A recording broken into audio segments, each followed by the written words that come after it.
What's up, all you cool cats out there in Red 5 land? I don't have the Barry White voice, so I'm not going to attempt it. But thank you guys for showing up and hanging out with us here at the Red 5 Network. I am Ro from the Scarif Scuttlebutt podcast, wearing my always sunny on Scarif shirt. I just want to say thank you guys for joining us. I want to give you guys an idea of what we're going to be doing tonight. Usually we're over on the other side of the island doing a little Scarif Live, but we are here tonight on the Red 5 channel. I want to read to you guys, we are all in the DMs and we're kind of hanging out and talking about what it is, to be kind of, content creators under the Red 5 umbrella. So I'm going to tell you something I wrote. Red5 Network is a collective of content creators whose voices represent a wide variety of thoughts, opinions, and hot takes. The term "We Are Red5," and you'll see that throughout whenever we post, all of our wonderful content.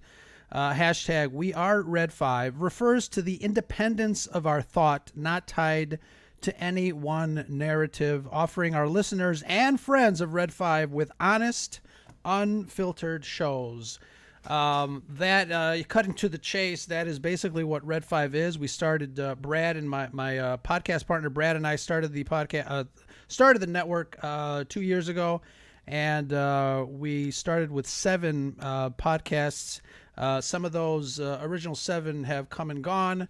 But we still have maintained the essence of Red 5 and have been growing ever since. We're almost at 30 podcasts, if you believe it or not. But I do have quite a few people in backstage, and I'm going to bring them on one at a time. But there's one in particular I want to, he's one of our original Red 5ers, Andrew from Coruscant Radio Underground and Science Fictionary. I can't say enough good things about these guys, and they are probably one of the original people that we teamed up. We did a Princess Leia episode between us and the Scarif Scuttlebutt podcast, and we got a taste of collaboration, and it has been phenomenal ever since. And it's obviously one of the one of the impetus of us starting this, because we really enjoyed collaborating with all sorts of podcasts. Once we got here on Twitter, we're like, ooh and ah, it was just like an amazing thing. So let me throw up that little intro, let people know what is going on, and then we'll start bringing up a couple of Red 5ers. Talk to you guys in 30 seconds.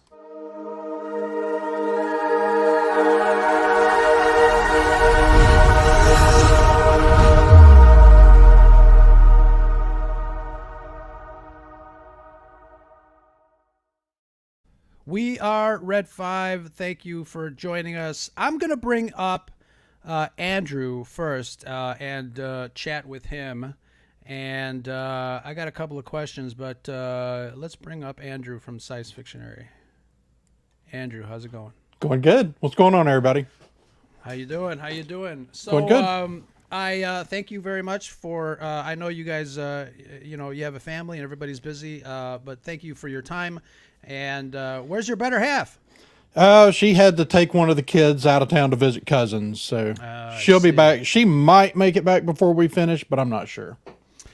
Yeah, let's keep going all night. We got a couple of people that are going to join us later on tonight, and hopefully, the more the merrier. But Andrew, I wanted to ask you.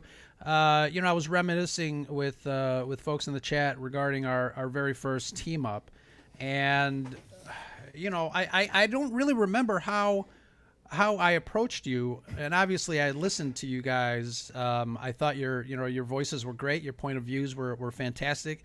And then I guess, I just direct messaged you, and then, the rest is history, obviously. But what is it about collaborating in this space? And I know a lot of people, when you come on Twitter, you get all sorts of crazy stuff. You get people, arguing back and forth.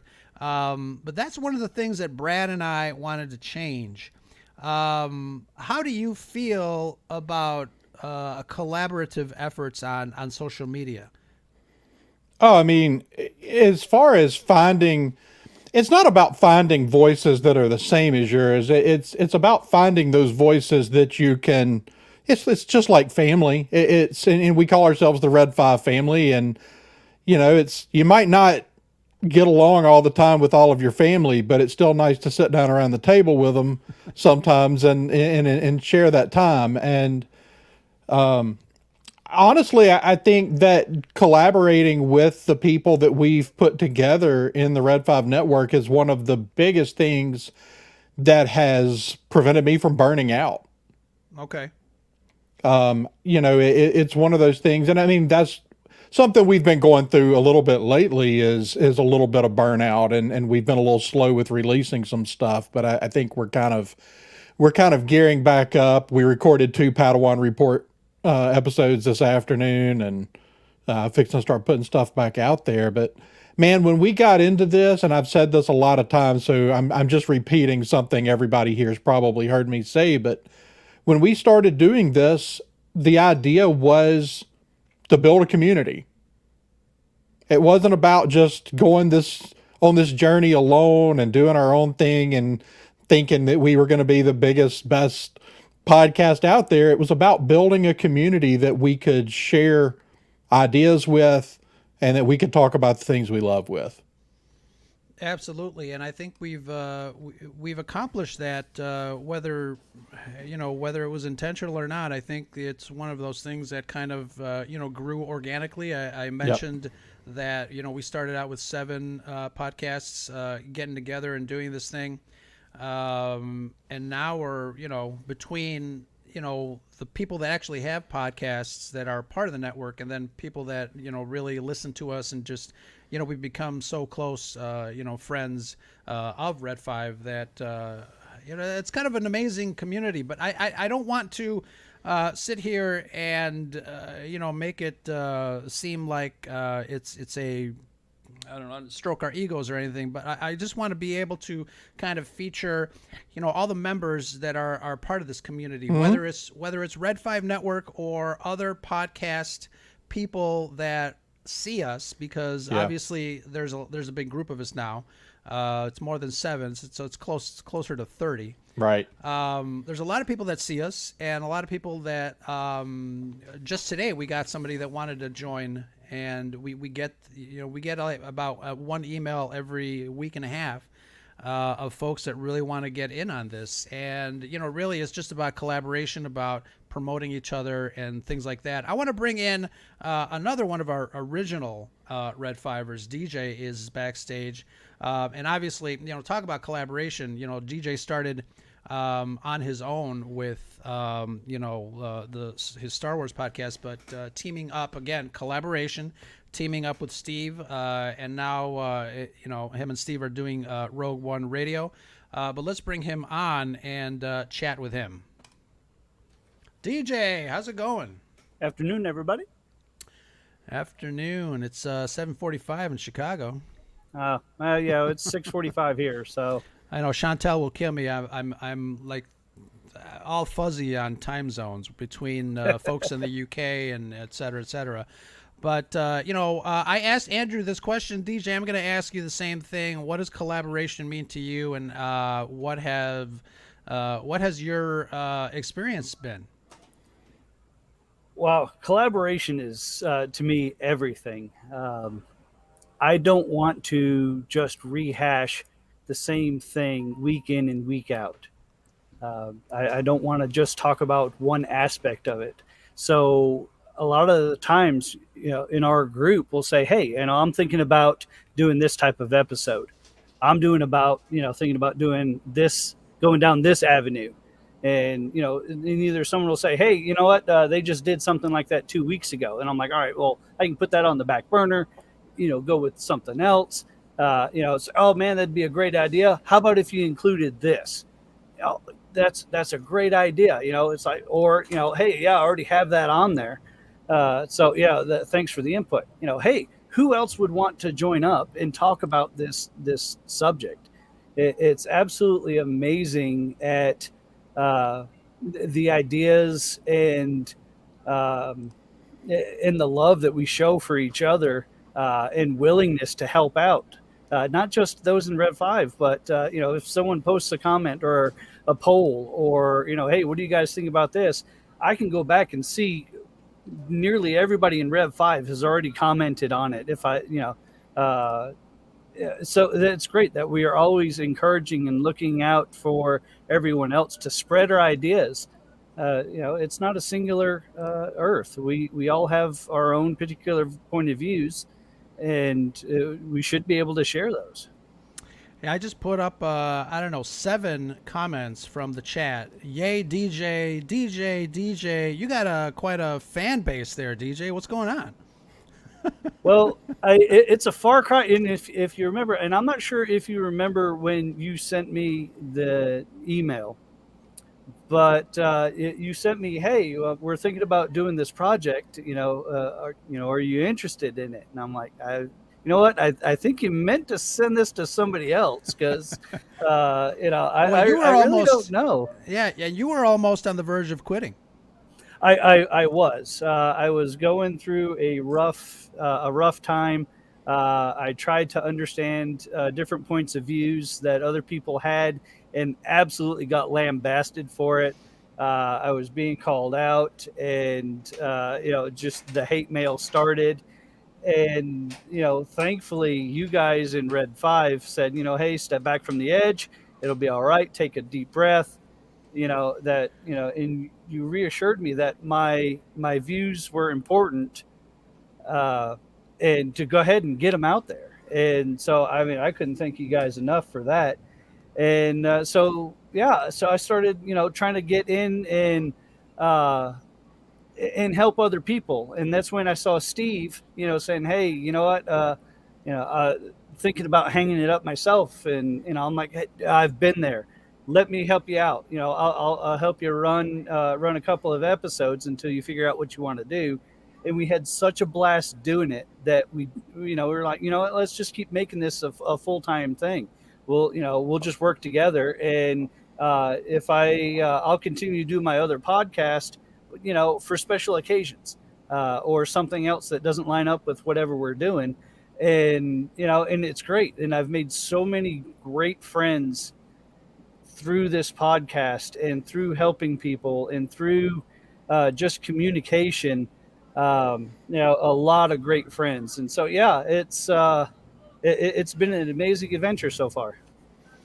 Absolutely. I'm going to bring in Christian Fandom. Again, this gives me an opportunity to get to know a lot of people that we don't usually, have a regular connection. Now, Christian Fandom, I think he's in the UK, so there's a big time difference. We'll get him on and ask him what time it is on his side of the pond. But I wanted to ask him, what's up? Hey, what's up, guys? How you doing? What time is it over there? About 1:30 in the morning, 1:30 a.m. Sounds good. Yeah. That's why, my mind gets blown every time I try to schedule things.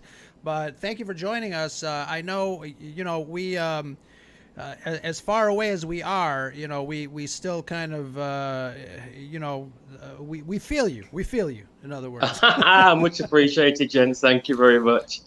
So let me ask you this. As far as your podcast, we talk about, different perspectives and things like that. But you have a very interesting take on your voice. Can you tell us a little bit about why you did what you did, or why you do what you do, and frame it around what you're experiencing now with Red 5? Yeah, so Jens, I'm coming from an angle of like bringing these different universes together, and a big part for me was these franchises that I love. Star Wars is probably the #1 franchise for me. But then I'm a guy that's into so many different things. I'm into philosophy. I'm into religion.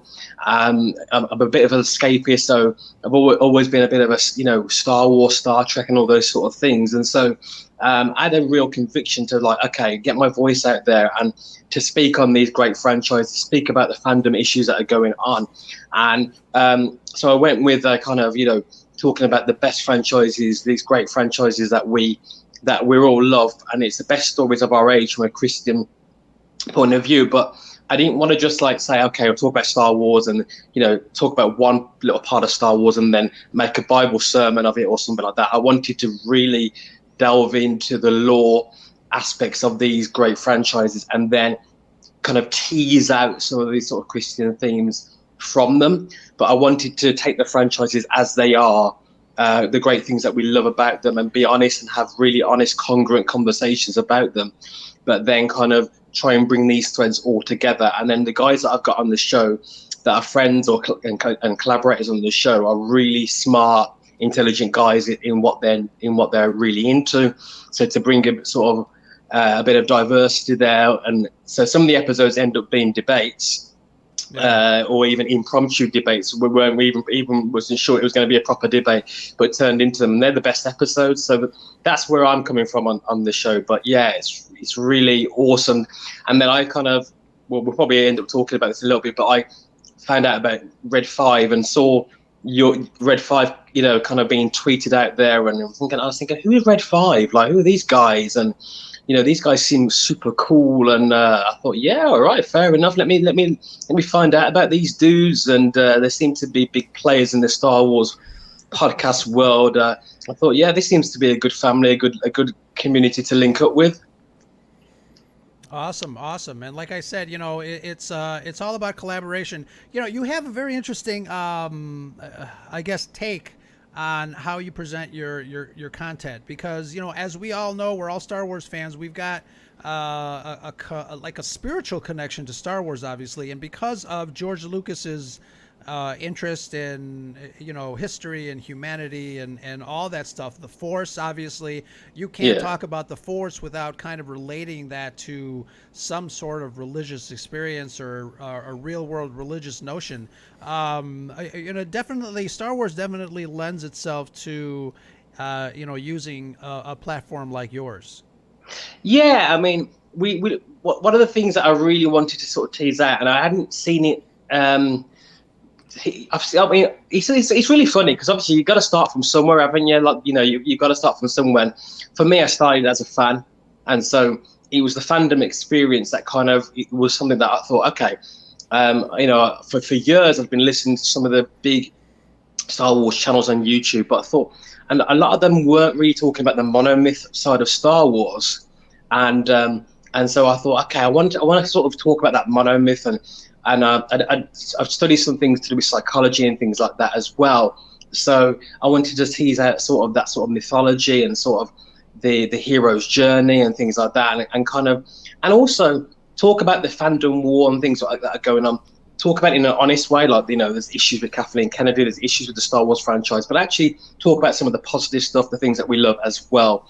And so that's sort of where I wanted to go there. And then the whole sort of what you're talking about, the mythology and the sort of spiritual connection, that sort of connected so well with my own Christian faith as well. And that's where this sort of Christian fandom geek thing kind of came in for that as well. Absolutely. We got a couple of people that are, loving your take on stuff. So hopefully, I posted it earlier. If you guys want to, make sure that you find the panel over at Red5Network.com.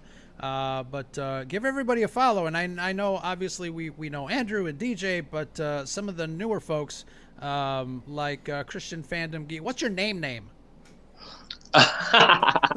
Well, I go with Azzy on the actual show sort of thing. So you can give me a shout out as Azzy. But then, yeah. So.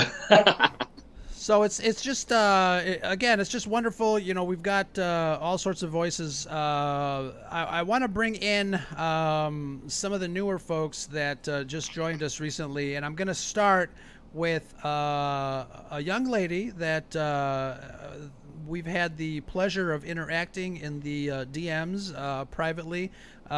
She's quite a delight. I want to bring her on. She represents a few different podcasts by doing the social media to some of them. But I want to bring her on because, she was a little bit afraid of being the new girl. But we hopefully we calmed those fears. But you guys all know her as Lunar Girl. Lunar Girl, how's it going? Pretty good. Hi, guys. Hey. So, tell us a little bit about Sidebar Cantina and some of the folks. I'm going to bring them in, but as we're talking, I'll bring them in. But you handle their social media, correct? That's correct, yes.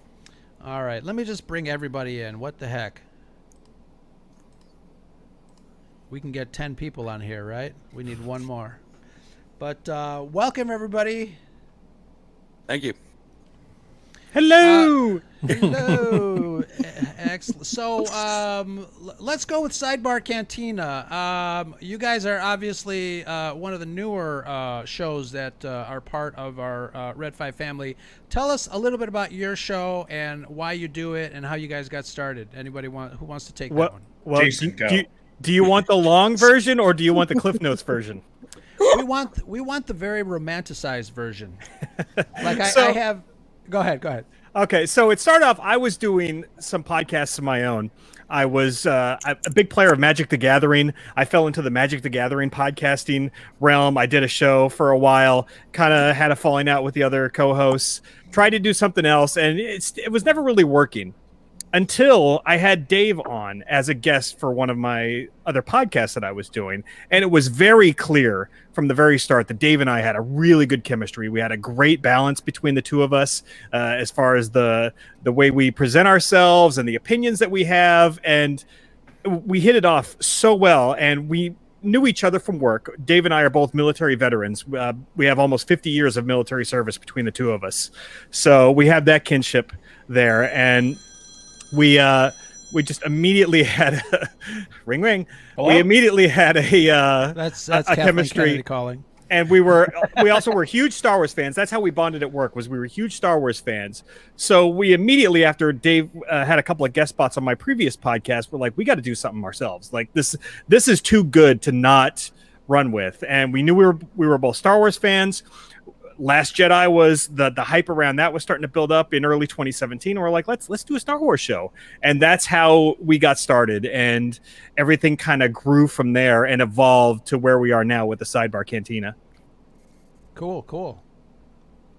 And then Dave, you got Luna anything? Girl- Do you have anything to add?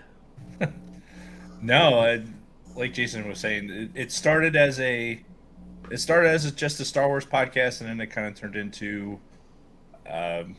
we branched off a little bit into doing some Gen X stuff because, quite frankly, we had a lot of stuff to talk about. We spent a lot of our show talking about kind of what's going on in our lives and kind of railing on each other as much as possible and ranting and doing things like that. And then about an hour into the show, we get to a topic. So we wanted to do more of our show about the things that we were kind of talking about before the Star Wars topic. So we branched off. We started doing the from a Gen X point of view, and we did that for about a year. And during the whole COVID thing, we both got COVID at the same time. It was Jason's fault. And we decided, we kind of like this, but let's go back a little bit more to our roots. And one of the things that came out of that was when we started with the All Things Star Wars podcast, we made a Facebook presence, and we had our own private Facebook group. It was called the Sidebar Cantina. And we had, almost 100 people in there, and the shenanigans that go on in the Sidebar Cantina were a lot of fun. And you talk about the interactions you get within the chats and things like that. It was a thrice daily occurrence to go into the sidebar and kind of goof on each other. And we're like, yeah, let's just take that. Let's take the Dave and Jason show and turn it into the Sidebar Cantina, and get our Star Wars rotation back in order, and with some other stuff, because we do what we want. Yeah. That's one of the things that we did with Scare Scuttlebutt. We started out on the heels of Star Wars Celebration in Chicago in 2019, and went a year and a half or 2 years, and then we started to think about other stuff. Andrew mentioned sometimes you get a little burned out, and yes, we do. Although my wife says that I can probably talk about Star Wars till I'm blue in the face. which I can, but sometimes you do kind of have to take a break from that topic. We kind of rebranded Scarif Podcast, and we're nerds all around, so we love comic books and superheroes and sci-fi and fantasy. So we did a little rebranding ourselves. But yes, I have a question to ask the entire group. But before that, I'm going to get to Scott, Used and Abused Pod, about your podcast. You guys are probably one of the very, very, very new podcast family to join us. Tell us a little bit about your podcast and what you guys focus on and why you do it. Well, originally I started the podcast after listening to the All Things Star Wars podcast. I wanted to do one, so That was us. Yes. And I started off with just doing music. It was a music podcast, and about a year into it, I added my wife into it, which kind of changed the dynamic of our show. And then we were kind of like, I was like, we just got to change this. I don't want to do straight music. I want to start incorporating, not just Star Wars, but also incorporating just regular different movies and different TV shows we like to watch. Okay, cool, excellent. So, what do you guys? What do you guys? Or what was the last show that you guys did, and what are your wish list for upcoming shows? Last show we did was the 30th anniversary of Metallica, the Black Album. Okay, cool. And wish list, the moon. Absolutely. I mean, if we could just let's all do a podcast on Mars, All right, I'm gonna pack up my gear and we'll head out. We'll head out there for sure. So again, I want to thank everybody in the chat. We got Alan from Press Play Streaming Studios. Thank you for joining us. Charles from Conversations. We got a whole bunch of people. Amanda. Thank you very much for joining us. And who did we lose? We lost Lunar Girl. Here she's back. I want to ask the panel, and actually, if anybody in the chat has any questions for us, please feel free to drop them in the chat, and we'll post them and then talk about it. But I want to ask, because we need to be kind of well-rounded nerds for the most part. I see a lot of us have some cool stuff behind us. Whether it's action figures or other collectibles, we've got costume pieces in the back, really great stuff. So I want to ask all of you guys, besides Star Wars, obviously Star Wars is really what kind of brought us together for the most part. What is it? What's the staying power of sci-fi and fantasy? I'm going to start with Andrew. What is the staying power that causes and it not just Red5Network, but there's a community of people that we know, obviously from making friends, and some of our listeners that always, either retweet us or interact with us on Twitter and social media. What is it about this, the nerddom, that makes it all worthwhile, especially for our listeners? Because like I said, we've got a lot of people that interact with us and retweet our stuff, patrons, etc. But I'll start with Andrew. What makes sci-fi and fantasy so cool?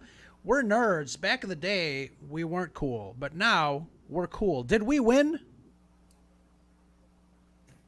Yeah, we did. Andrew, what do you think? I think your mic is out. Okay. I mean, honestly, I read a lot. I watch a lot of different stuff outside of sci-fi, outside of fantasy, but there's really not a better storytelling vehicle than science fiction and fantasy. It tells a story, and the character doesn't have to be just like you for you to find something in common with that character in this fictional or fantasy world. And it is a wonderful tool for exploring the human condition without beating people over the head. Absolutely. And I mean, you think about movies like Planet of the Apes, or we've got the original Star Trek series from the '60s. I mean, you can talk about Star Trek and social commentary. Well, I mean, the Twilight Zone. Right, the Twilight Zone.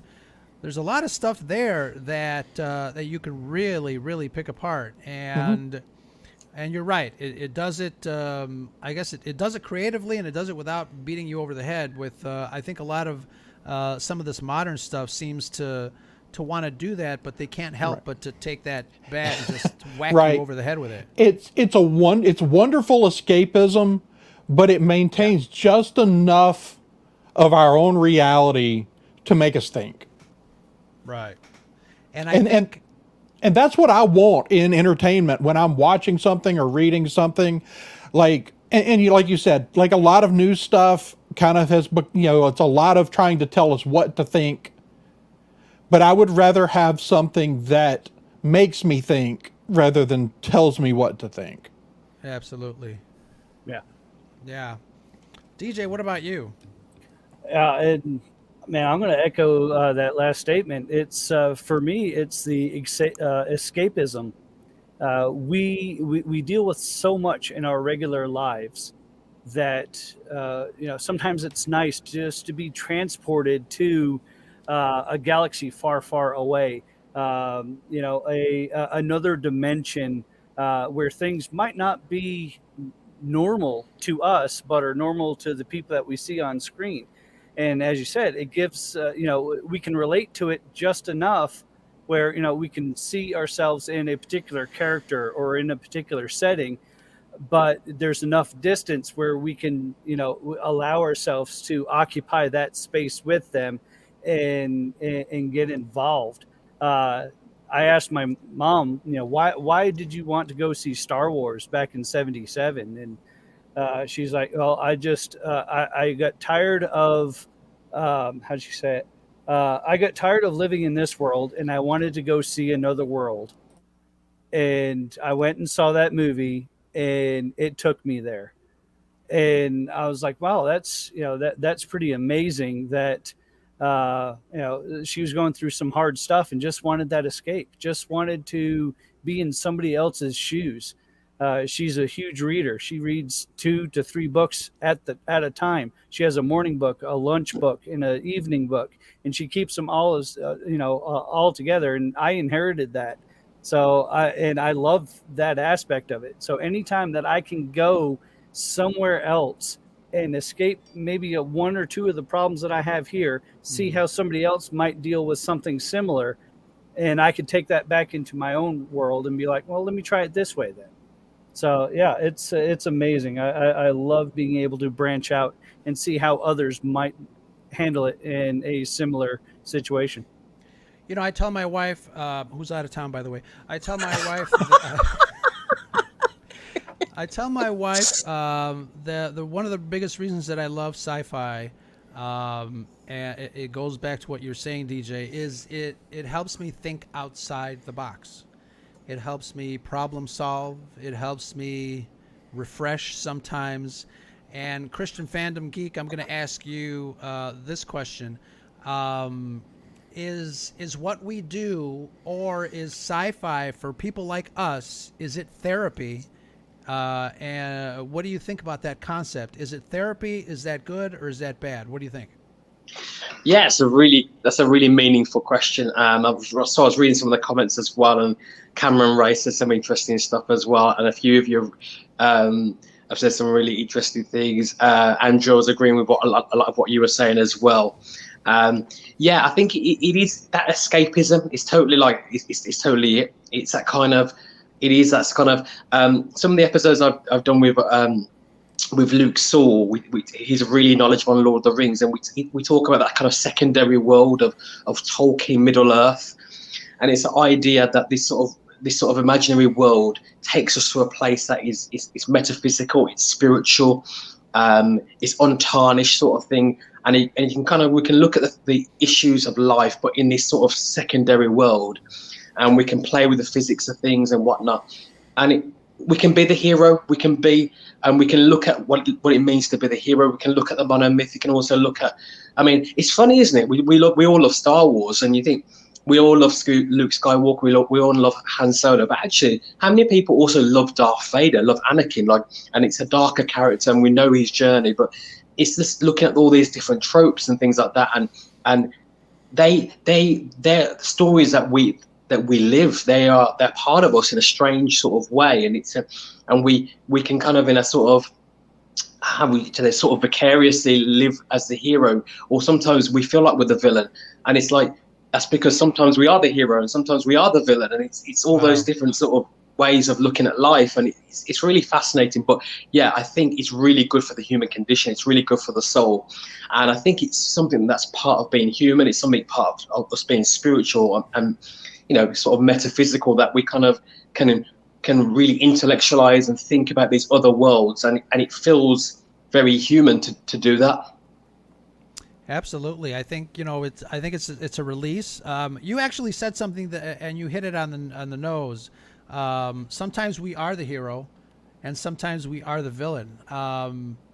Never thought of it that way, and that's such a great way of expressing our love for either the good guy or the bad guy in whatever position we are. Because obviously we're human. We all go through some very different experiences, but collectively, through these properties, sci-fi, fantasy, et cetera, we get to relate to those experiences, and that kind of stuff helps us through those experiences. I mean, how many times have we seen people post, I'm not doing well today, give me some happy thoughts, or send me pictures of cats or whatever.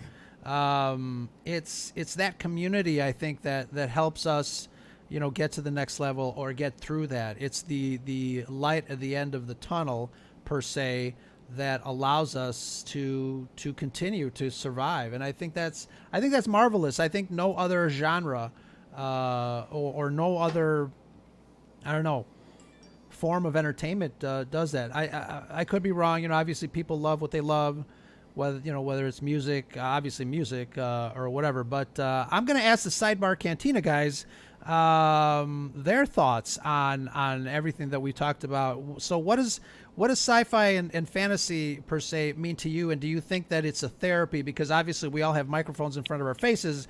It helps us release something. But what do you guys think about that? Well, I think you started kind of hitting, going into where I was going to say, when you talk about the bonds and the kinship that you make in these communities that are formed around whatever these pieces of pop culture or whatever, like Star Wars, for instance. Growing up as a kid in the 80s, I didn't have a whole lot of friends that were big Star Wars fans. If you're like a huge Star Wars fan back then, you're the nerd, right? You're the outlier. You're not the mainstream, kind of like it is today, because we didn't have the internet for another decade. So finding those other people back in the day was kind of rare. Even my best friend growing up, he wasn't a huge Star Wars fan. So it was really the dawn of the internet, I think, is what really created all of these fandoms and what really brought everything up to the forefront. And really, that's, like you were saying in the beginning, Ro, kind of how we kind of won. The geeks kind of won in the end. Yeah. And it's not just Star Wars. It's a ton of different fandoms. There's all kinds of stuff out there. There's Firefly, which apparently I've heard a lot about but never seen. But apparently it has a massive following and people are crazy about this show. So, They're and called you know the what? Brown Coats. See, yeah, they even have their own name. Like, I know nothing about it, but I am aware that there is a very large fandom around this, and these people are very dedicated, and I'm sure they all have this great bond with each other. And that's, to me, that's more important than anything else, is this bond that we all have with each other and this kinship when we love this piece of material. Because if it was just Jason Roscom as the only person in the 70s and 80s that liked Star Wars wouldn't have gone very far. But it was because so many millions of people just loved it so much and kind of bonded over it. It kind of grew into its own thing. Yeah, absolutely. I just want to welcome Mike. Mike, thank you for joining us tonight. We'll get to you. We got a couple of questions for you, but Dave, what do you think? Is it therapy? Are we all crazy and we're in this rubber room? What's going on? It 100%. How many people like that are doing these things right now are introverts? I mean, I know I am. As much as it, like, if you listen to the show, you'd never know it, right? But that's the show. Like, you talk about common experiences. Like Jason and I, we were both in the Air Force. Our beginnings in the Air Force. We started the same year. We actually had the same job in two different weapon systems, but like, and then everything kind of came together, and it was like, wow, okay, this is the flavor of nerd that I can get along with, and and we were able to have this engagement and be able to just do it for the show, because let's face it, we're entertaining each other a lot of the time. Like Monday night when I sit down to do the pod, it's as much about getting a bunch of stuff off my chest. Some days it's easier than others. There's I like to talk a lot of in the show about well, not a lot, but like mental health stuff and things that I've been going through, with PTSD and all those other things. This is the opportunity I get that one night where I can go and I have all my friends in the chat. The chat is always lively, and it's an opportunity to kind of broadcast when ordinarily I'd rather just sit in my house and just interact with my toys and my video games and whatnot. And Sure. This is that opportunity, and absolutely, it's therapeutic. Yeah.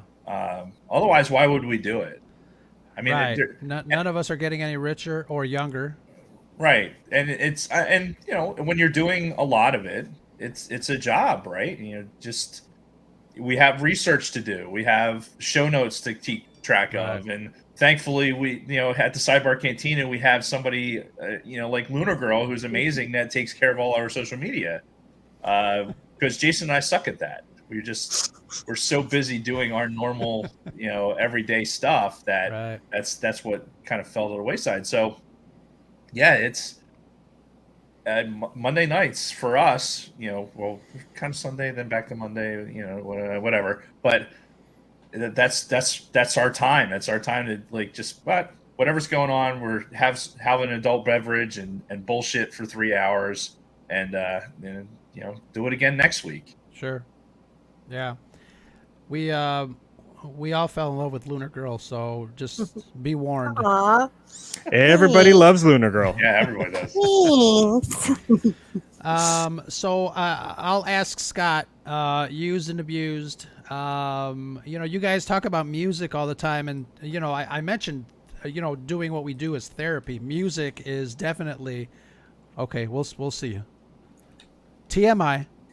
That's anybody who's watched the that's show. a normal part of their show. That's the sign. We've had that sign since the beginning.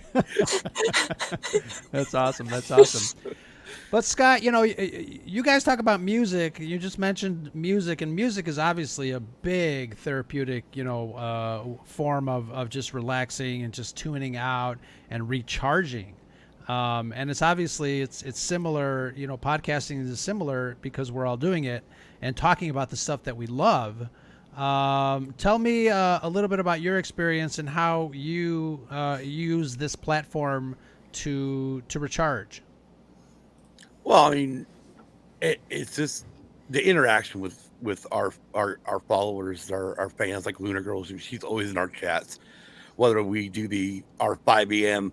now, because we've added a 5 a.m. race recap Eastern Standard Time, and then we do a 7 a.m. or 7 p.m. regular show, because my wife's off that day, so we're able to stay, because of being on the West Coast area, we're able to be up at 2 o'clock in the morning here, 5 a.m. Eastern, and then take a little, kind of like working graveyards, take a nap and wake up and do the night show.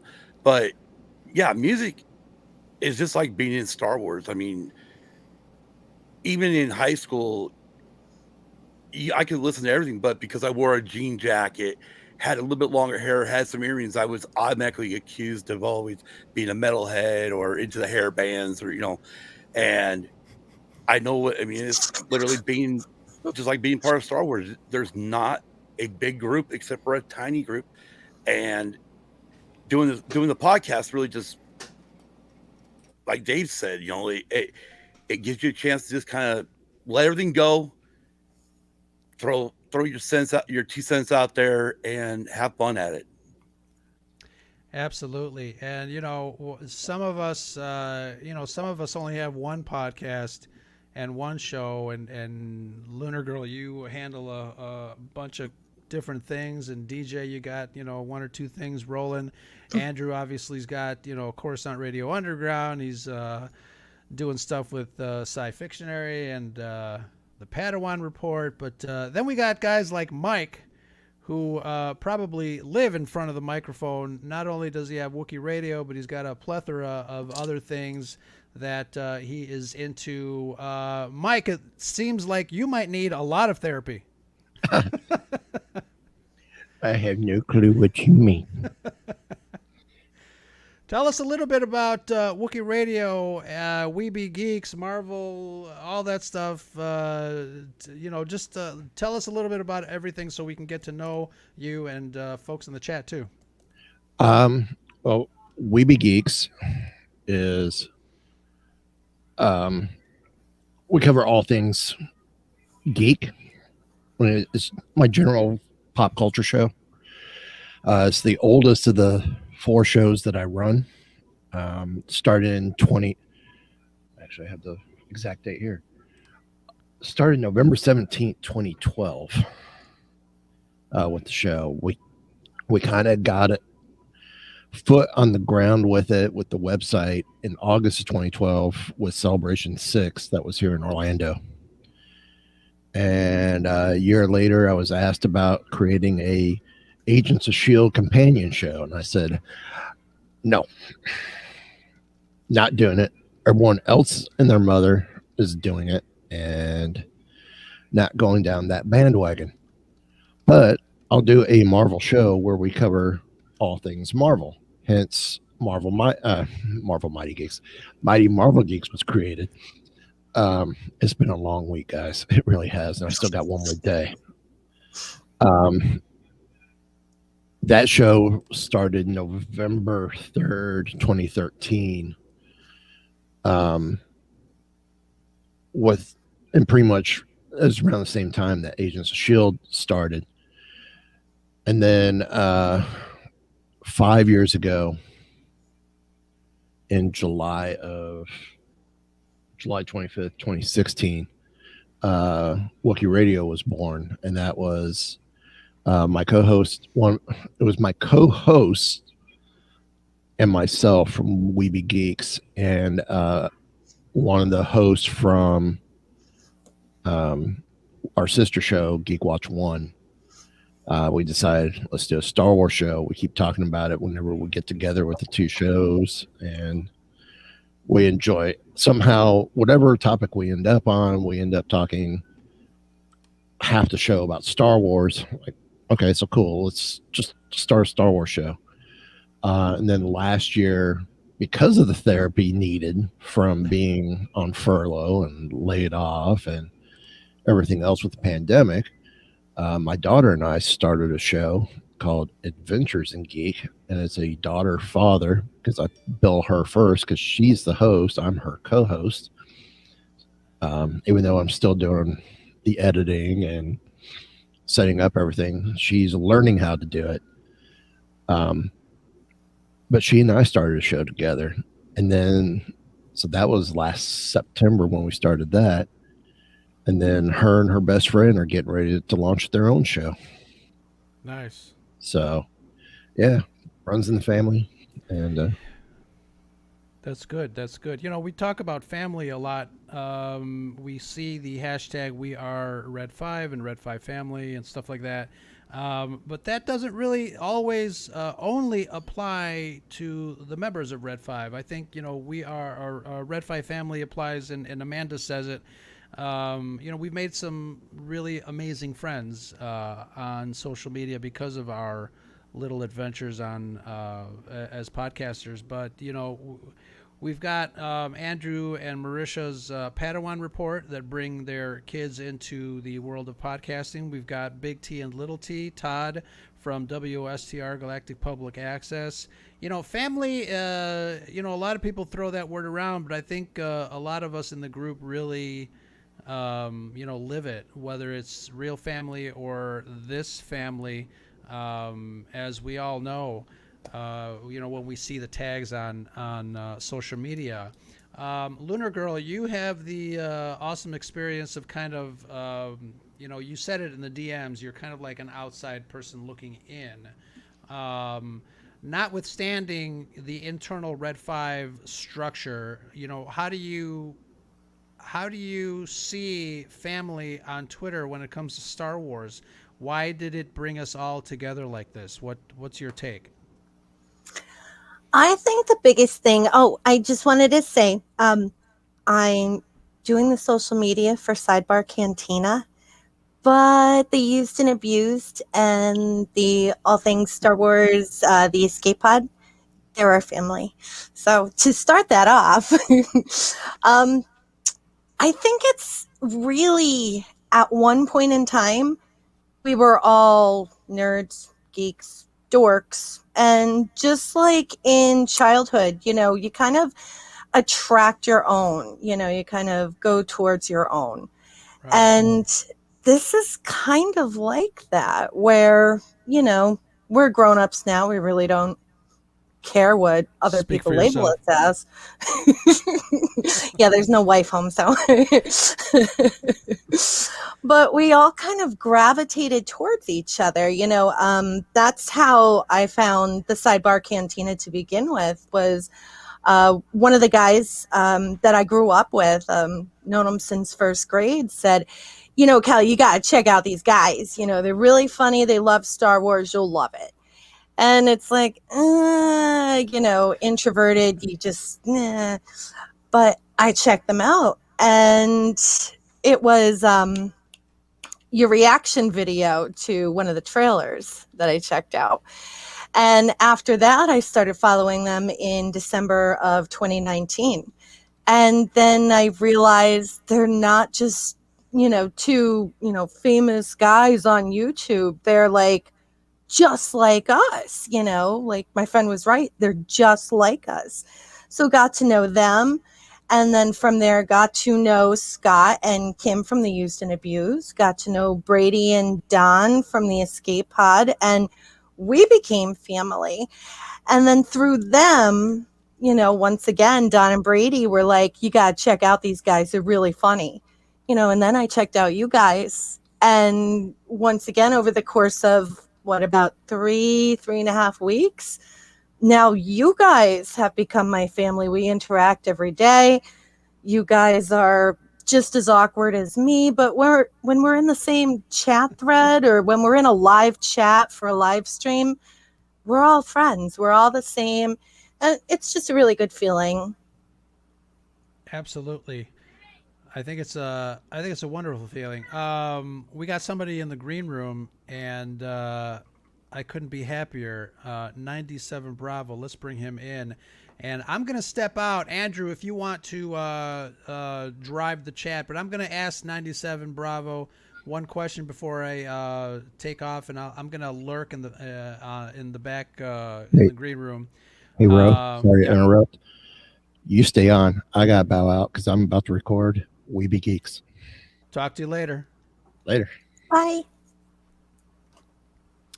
Let's bring in 97 Bravo. And he's another one of the guys that totally surprised me by showing up at Scarif Con. My brother, what's happening? What's going on, guys? Can you guys hear me? Yeah. It's the myth Outstanding. and the legend.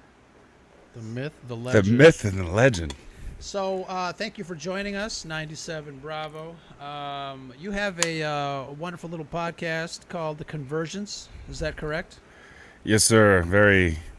It's brand new. Yeah, and pretty much I've been doing 1-2 things a month. I've sort of been averaging, but then I started getting into interviews, which I sort of like as well. So I'm not the weekly thing. I just sort of feel it every few weeks or whatever. Are you like that? Yeah, it's out of hand.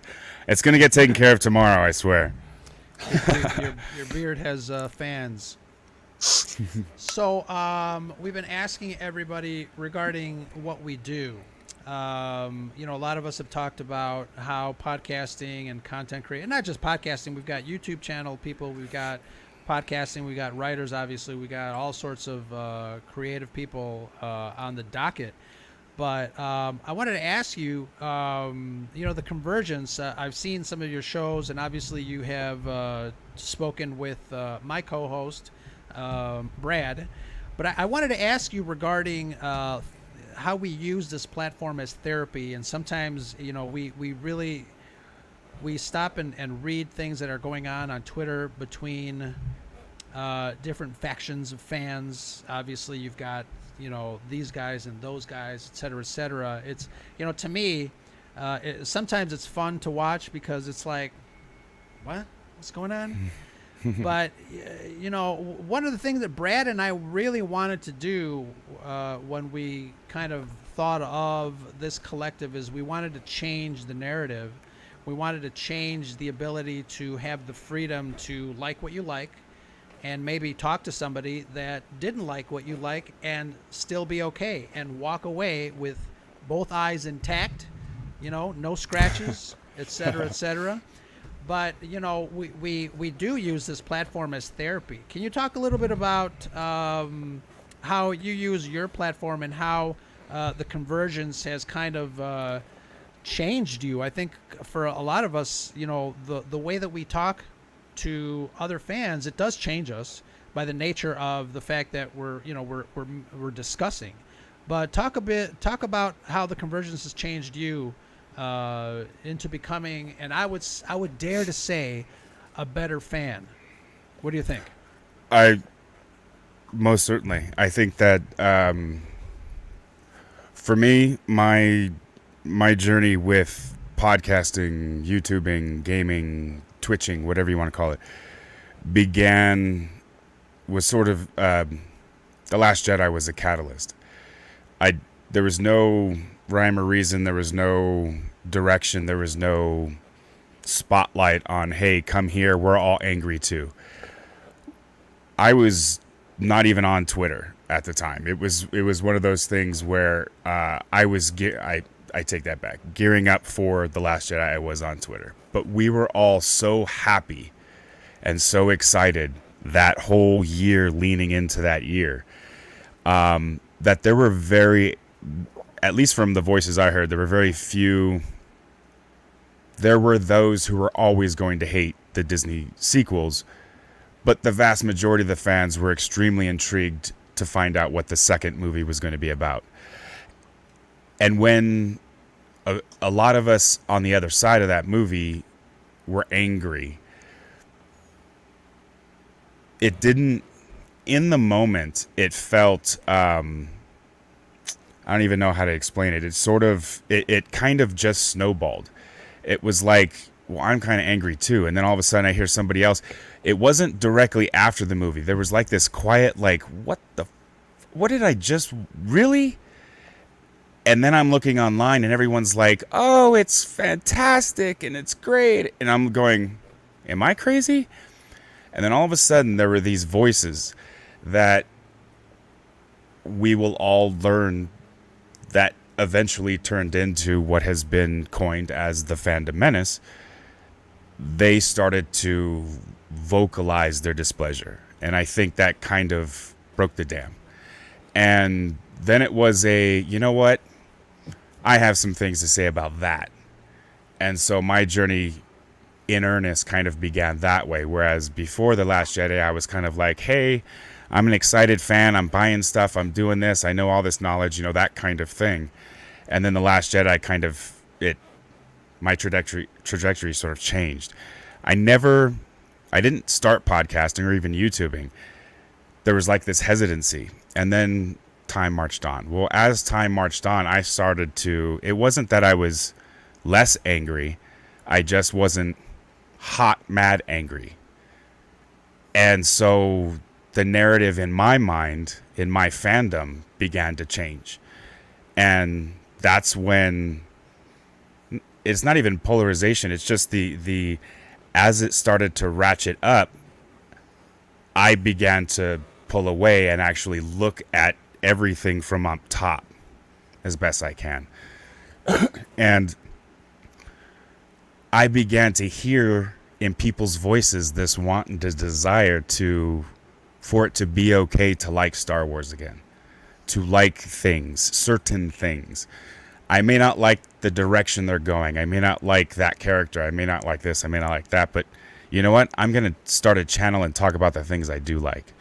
And so with that, there was a little bit of growing pains that I went through. My first few episodes were still sort of angry, but it's like this growth type thing. And to your point, as far as therapy, my wife has always wanted me to write my experiences down in the military and in the government afterwards and those kinds of things for my kids, because I'm not a talker, as you guys were just talking about, as far as introverts and how weird it is to do podcasting.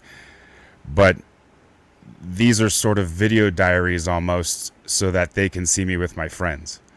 And it was that drove me to, I did one, it was like a month and a half, and then I did another one, then it was less time, and then all of a sudden, going into Military Appreciation Month, the opportunity with Brad occurred, and during that interview, I knew I wanted to do this. I didn't know how often I was going to do it, but I knew I needed to do it, and not necessarily focusing on Star Wars, which the Red 5, that's kind of the underlying theme. There are, like you said before, but everyone in here is a Star Wars geek to begin with. But I don't have a Star Wars centric necessarily podcast. It's this pulp culture sort of everything, but also that pulp culture is upstream from politics.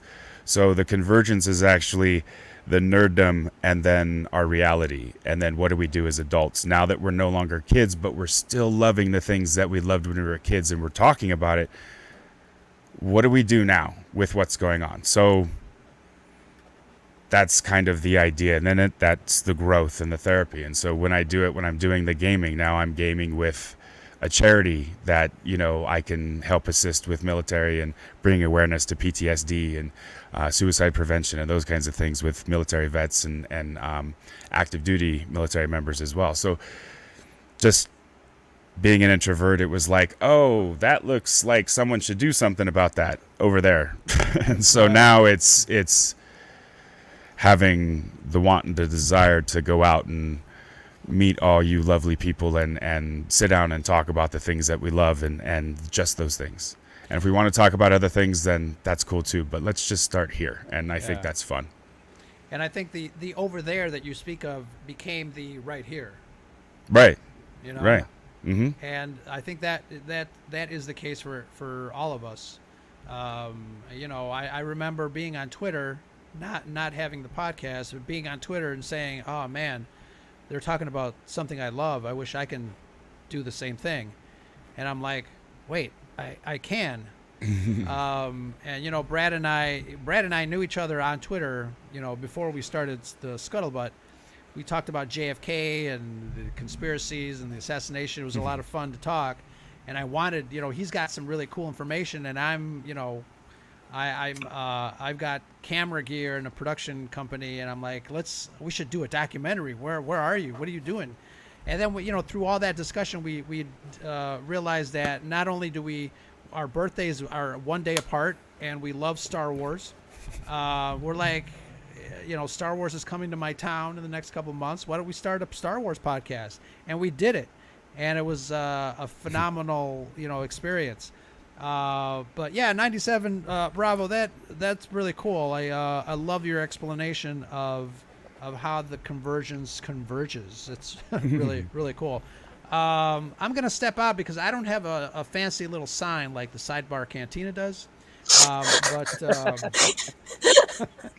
But Brad is. Andrew is going to take my place while I lurk in the background. But yeah, awesome. So I'll be right back.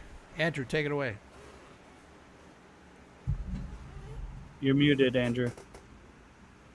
It's going to be hard to take over muted. I could do it. I can mime everything, and y'all just follow along. But no, Rose throwing me in the deep end here. I didn't prepare any questions for tonight, but I guess kind of springboarding on what 97 Bravo said, what Ro was talking about. for the rest of you, why podcasting? Like, why was podcasting the vehicle that you chose when you were kind of looking to, or what was it you were looking for when you decided to start a podcast? DJ? Well, for me, I started on Twitter and didn't have a podcast, wasn't affiliated with anybody, and just saw people tearing each other apart. Yep. And the positivity seemed like it was just absolutely gone. And I'm like, well, there's so much to like about Star Wars. Whether you don't like this part of it or you don't like that part of it, there is something central that you're going to like and that you'll be able to bond with someone else. So yeah, don't focus on the negative. And as several of us have said, talk about what you do like about it. How it makes you feel. And so I thought, well, you know what? Let me give it a shot. Listen to a lot of different people on a lot of different podcasts, and I decided to give it a go. And then I felt so good about having my thoughts out there and trying to remain positive with it that I thought, you know what? Maybe I can do this. And I was shaky to start with. The production value was absolutely awful. I had no confidence in myself. But as the therapy goes, the more I talked, the more I fell in love with it, and the better that I was able to adjust my own thinking and to relate to so many other people and get my mind out of there, and meet all of you guys and know that I'm not the only one that's going through this, that there's so many other people that are there. And then, yeah, it just took off. So that's how I got into it. That's why I started it. Awesome. What about everybody from the Sidebar Cantina? I mean, So, as I mentioned earlier, I got started in podcasting doing Magic the Gathering stuff. I was part of a Magic the Gathering podcast network called MTG Cast. And basically, I started just as being a fan, just listening to it. And I'm listening to these shows. I'm like, okay, this is good information and everything, but God, these guys are boring. I could do this so much better than these guys. And I mentioned this to somebody that I knew that had a show on there, and they're like, well, then do a show. I'm like, is it really that easy? He's like, yeah, you just, create a podcast. You just, do your audio files, do this, this, and this, and you have a podcast. I'm like, oh, shit, okay. And I did it. And we very quickly, the show that I created became one of the top 2 or 3 shows on that network. And it really kind of snowballed from there. It was just a matter of kind of finding the right person that I had the best chemistry with. And that's where Dave kind of came in.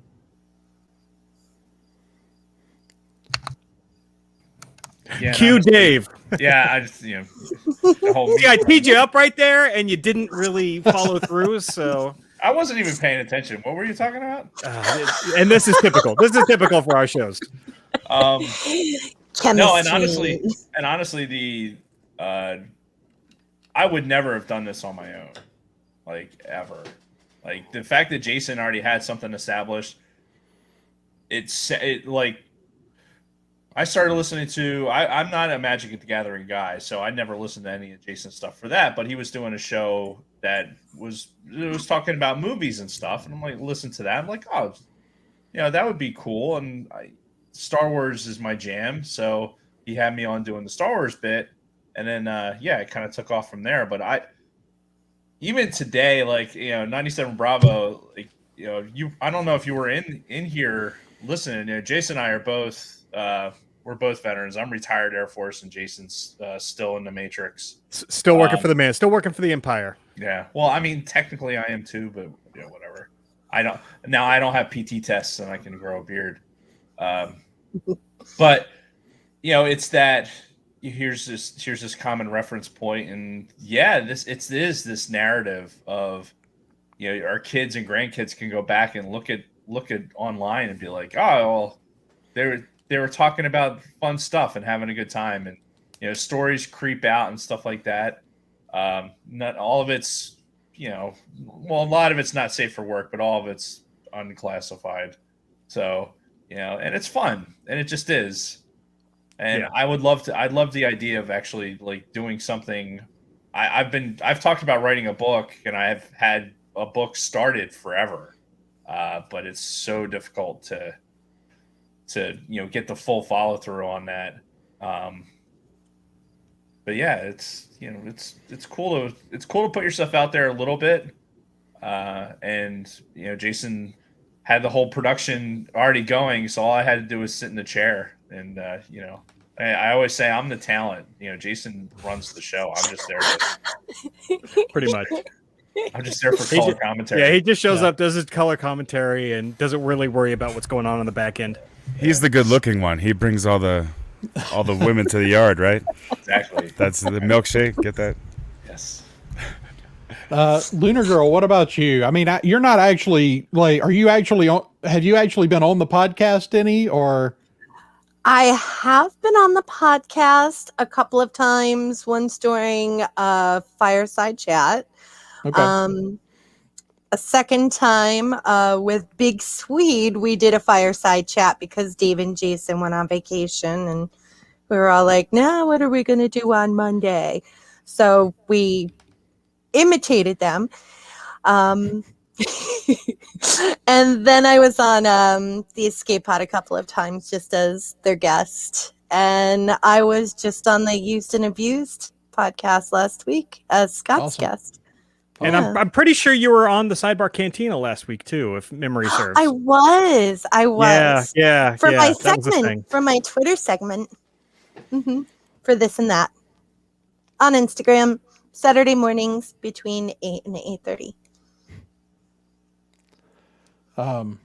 So Scott, what got you into podcasting? Dave and Jason. Okay. I mean, I was already listening to podcasts already.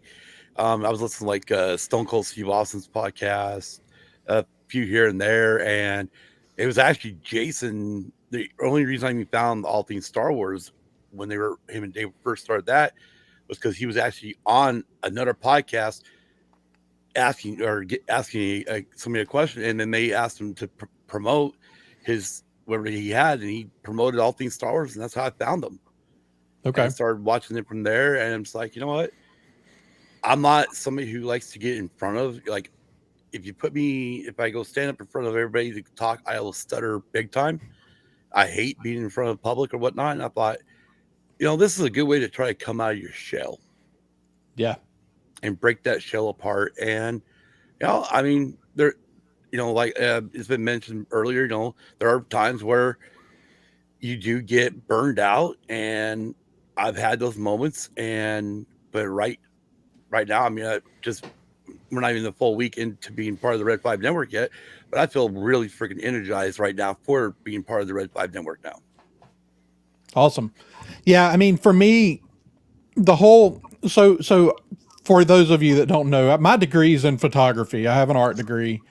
And one of the things, honestly, I think the thing that was most beneficial to me about my time in the art department was that at the end of every class, most of my studio classes were 4 hours, 2 or 3 days a week.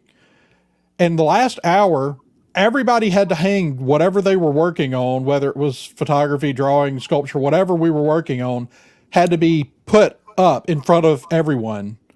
And then each person in the class had to go up one at a time and critique every piece up there. And then you had to sit and listen to your piece be critiqued by everyone in the room. And as an introvert, initially that was really, really hard. And it was one of those things that really, it dragged me kicking and screaming out of my shell. And, that had been 15 years, and I really kind of felt like I had done a pretty good job of crawling back into that shell for the most part. And I had been listening to podcasts, and there was something it said, you know what? That would be a really, really good way to force yourself to start putting your ideas back out there and hear what people have to say about your ideas. And so I think between that, and I think that part of, as a, I'm a Christian, I'm a person of faith. And I think one of the things that drives, whether you're a Christian or not, I think people in general, God is a creator. And I think that part of that being created in his image is this drive to create.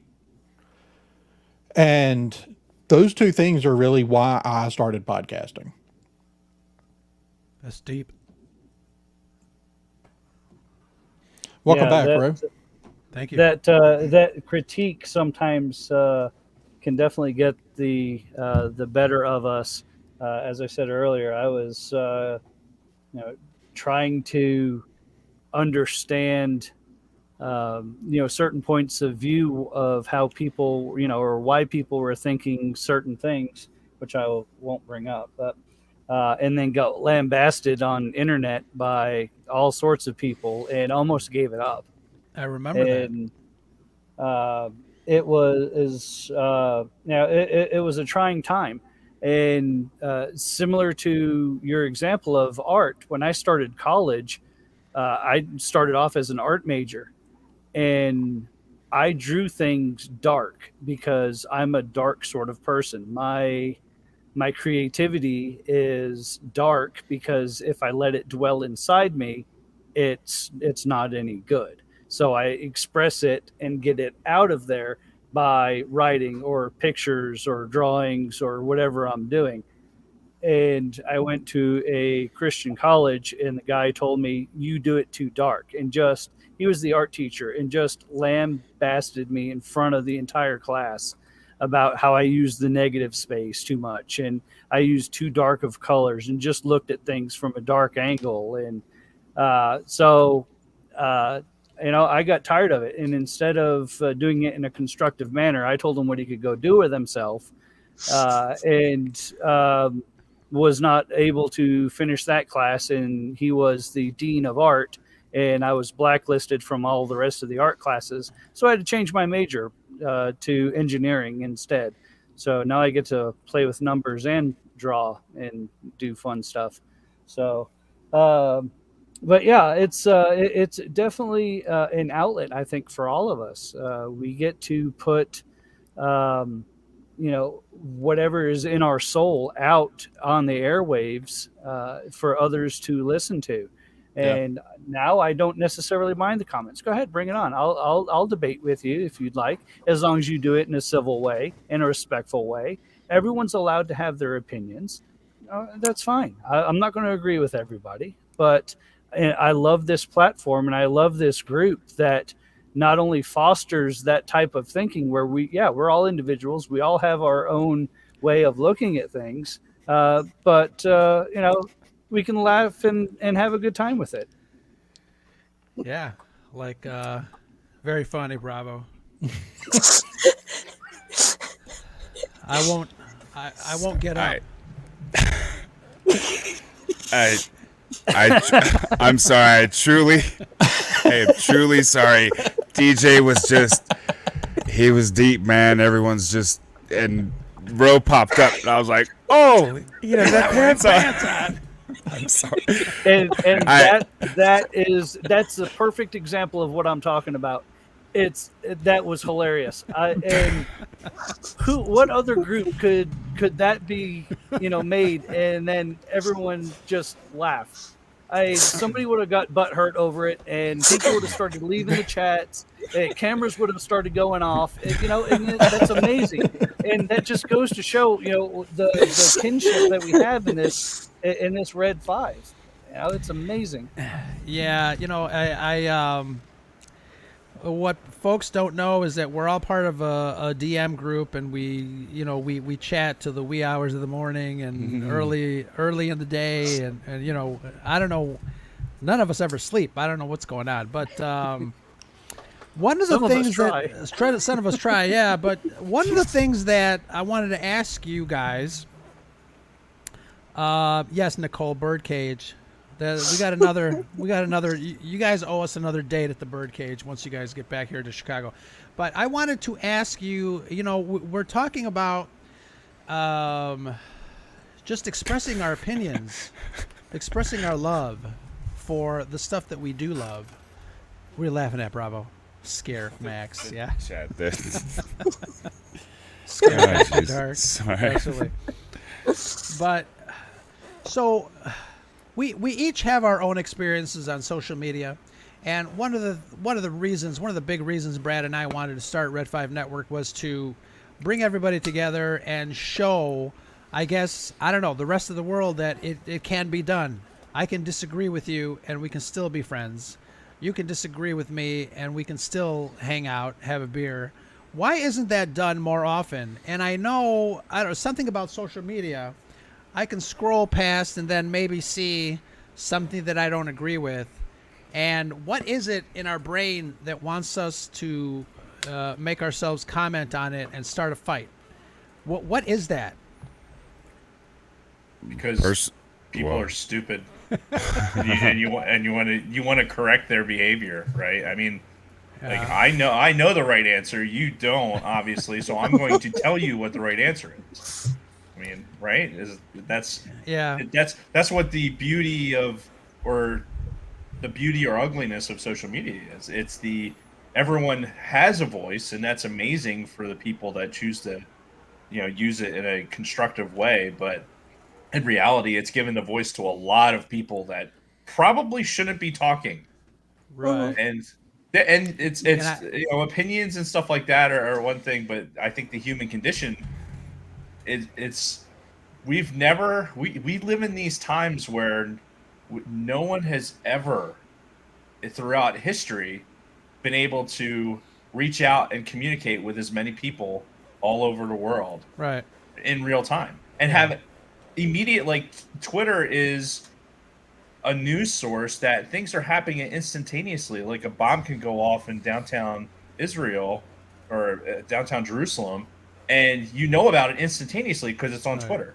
Mm-hmm. So this real-time information, there's no time for filter. There's no time for, it to be chewed up for you and given back to you. It's all right in your face, and everyone has their initial opinion on it. And some of those opinions aren't very informed. And I don't know. I'm one of those people, like, I spent a lot of time, especially early in my military career, because Jason will tell you my job was to evaluate other people and how they were doing their job as aviators, and I was right all the time. Like so I had no issues with telling people they were wrong. And as I matured, I realized that, like, yeah, okay, maybe I'm not right as much as I think I am, but being right, I can be right quietly over here. Like, and I could just some people need to wave the flag. I'm right, damn it. Yeah, and I'm just sitting there like, I know I'm right, or I know this is how I stand on something, and back away and let all the avoid Facebook and the drama book and everything else, because it's the devil, obviously. And yeah, that's anyway. What were we talking about? I don't know. Star Wars, I think. Why it's Star Wars. ugly? Well, Yes. the difference. Baby's ugly. Right. It's why can't people just talk? Why can't people just have disagreements? Why can't people just get along, man? No, it's just No, I think that it's not. I think that there isn't room, or there wasn't room at the time, because of how loud everything was. Everyone was angry to an extent. So there was this outdoing. I'm more angrier than you. I don't like more than you. I don't. And then it just kept going. Why do you like this? And then it became attacking. And then what I noticed was when it started to attack inwardly, I was like, dude, we were just agreeing yesterday. And all of a sudden I bought something, or I commented, I like something, or whatever it was. And then someone's like, in the DMs, I can't believe you did that. I can't tell you how many times I've had these DMs like, I thought I knew how you thought, and here you are. And it is not like some core value that they were shocked that, oh my God, you kill babies, or you know what I'm saying? Like, it wasn't. I'm talking like, I said something nice. I was enjoying The Mandalorian, I think is basically what it came down to. And I was enjoying the direction it was going, and then around me was this going on, and I'm in these DMs going, hey, that was pretty cool. What'd you guys think? And they're and I was like, okay, I just didn't want to participate. And when I actually sort of stepped out and watched it, it sounded and looked like there were more people craving that. And that wasn't necessary. I didn't look to fill a void. I just sort of was like, I'm one of those. And then I just kind of went with the stream of, I'm one of those who wants to enjoy stuff. And if you want to enjoy stuff with me, then let's go. Come along. Yeah. And it seems it's just a much more positive environment, much more positive. I know in my stuff, I point out the harshness of the realities of life and things like that. So mine's not the most uppity of, streams or podcasts or Twitters or whatever. And that, but at the same time, you guys are important because of what you do is the other aspect, is the escapism, and the important of why we love doing what we do is because we love watching, or we love playing with the toys as kids, or whatever it was. And now we're all sharing that. So, there's different aspects that we all bring to it, or different experiences, and whether it's military or civilian or just life in general, different ages, men, women, whatever it is. It comes down to the core, man. It comes down to, hey, you want to talk about something cool tonight? Or like what I've been doing, you want to play video games tonight or whatever. And that's what you do. And then sometimes, hey, did you hear the jackass that said, yeah, I did. But everyone's there for a completely different reason. So it never gets like heavy. It just, I mean, I kind of do a lot, but sure. try to make it, levy that with a lot of inappropriate jokes. Yeah, that's the nature of therapy, right? Yeah. Yes, exactly.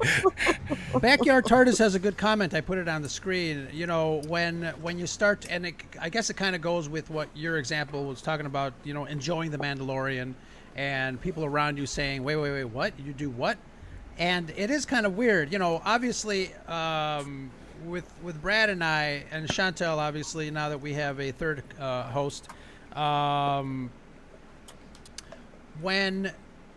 when we first started, we were very opinionated about not liking a certain thing, and we got some attention from the people that also didn't like that thing, and we started to realize, wow, we seem to be talking a lot about not liking this thing, but we do like this other thing. Right. So what's going on here? We started to see that change. And Lunar Girl, you said it, when we start to attract what is similar to us. And not that we don't have opinions about still not liking that other thing. We decided, and it was a conscious decision, obviously, because all things around you change based on your decisions. We decided, you know what? It's not as fun talking about how much we hate that other thing. It's a lot more fun for us to find like-minded people that like the stuff that we like. We can still not like that other thing, and we can still interact with the people that don't like that other thing, but we have to kind of remind ourselves, we like this over here too, so let's talk about that. And it's just kind of interesting how Bravo, you were talking about how you liked a certain thing, and then people were like surprised at you for doing it. And one of the things that I like about Red 5 is that we don't like everything in the same way as the next guy. We have different likes. Some of us like this, and some of us don't like that. But at the end of the day, I think we all, everybody in the network respects each other for who they are and what they like, because first of all, we're adults, and that's the way we should act, I guess. But it's a piece of fiction. It's an element of entertainment, and I don't think we should get bent over the fact that the guy next door loves Last Jedi, and I'm gonna burn his house down because of it. Well, we had a similar moment as you, Ro, where it was getting to the point where I would start dreading Tuesday nights when we were supposed to sit down and record. And I finally like, why am I having, like, I enjoy doing this. Why am I all of a sudden just dreading turning the computer on and calling everybody in to do this? And we had done, I don't know how many episodes in a row where it was all about the things that we didn't like about some of the things that were going on in Star Wars and with Lucasfilm. And we still talk about those things, but we made a conscious decision that we were going to spend more time talking about the things we enjoy. It doesn't mean that if there's something going on we don't like that we won't talk about it. Right. But we made a very conscious decision to spend the majority of our time talking about things that we do like. And I actually feel sort of sad for the people who have since The Last Jedi came out, who have built an entire brand around being hateful and disliking things. And now they feel like they have to stay in that. Right. It's like 97 Bravo was talking about, like, he saw it happening and wasn't afraid to shift gears and just be like, look, I like something you don't. But, you know, there's some people out there who have really dug a hole and they've built this fan base around them. And now they're afraid that fan base is going to eat them alive if they just say they like something. Yeah. And that's the interesting part too. Yeah. Isn't that crazy to think that the idea that, like, oh, what if you did change your mind? What would happen? Right. Oh, well, you'd be ostracized out of this brand that you developed. I mean, and let's face it, we, like you were saying, we have our likes and we have our dislikes. And, you know, quite frankly, in our show, you'll hear what we don't like, but we don't dwell on it. I mean, right. we move on and we find something else we don't like and rant about that, because ranting is fun. and it gets to burn off a lot of that negative energy, but at the end of the day, it's next week we're talking about something else, and we're not going to spend any more time on it than we need to. Yeah, totally agree. Exactly. It's a funny thing. It's a funny thing, and you know, that obviously that's one of the biggest, one of the greatest elements about, you know, you guys and the thing that we've all built together is, you know, community. You know, we see it every day when we post each other's stuff and we interact with our followers and we interchange, you know, content ideas and all the wonderful stuff that I think, you know, maybe the people that don't like certain things are starting to, you know, change, just the way we, you know, realize that we also needed to change in a way that would benefit this thing that we do and actually turn it into therapy. Because I don't think it's mentally healthy to, you know, to talk about, you know, hating something 24/7. It can't be good. Can't be good. I think primarily going back to Dave's point earlier was the digging the hole. I think the what I was noticing was the one-upping. Is the I'm mad this week, I'm this mad next week. But it was so gradual that I think, to Rose's point, is a lot of them looked in hindsight like, what's happened. Some of us have talked privately. I've seen in their eyes, watched some of these people for 2 years, 2.5 years, whatever it's been, and there was fire, and to an extent there still is, because there's still passion and emotion there, but the day-to-day, it just appears that things are changing, that there are other things to talk about, that the personality that was angry, it's like, well, what are you angry about next? Instead of, well, I'm no longer angry about that, I'm now happy about this. That transition is coming, and it could be extremely hard. I think that the people are sort of desiring a much more positive, a much more energetic group to be a part of. I think that's sort of what I've been noticing from a distance. I could be wrong though. There's enough negativity in the world right now without adding your entertainment being the same thing. Right. Right. And I know sometimes the way that these programs and movies are produced, it doesn't help matters any between stuff that happens either purposefully or not.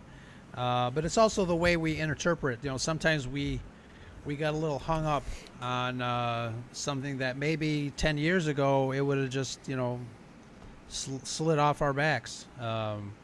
But now we are, so hypersensitized to everything and anything that might evoke a reaction in either direction. I find it interesting.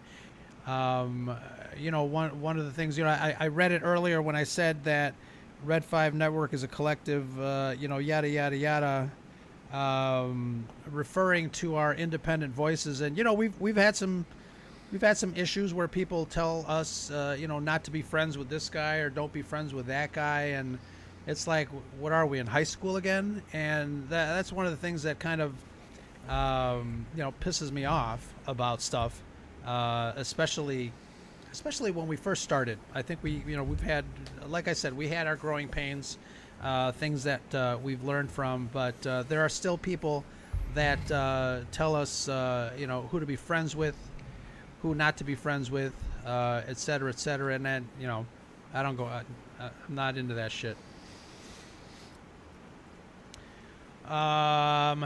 Yeah, wow. We've been talking for a lot more than an hour and 40 minutes. And we've had this 10 consistent people in the chat. Thank you very much.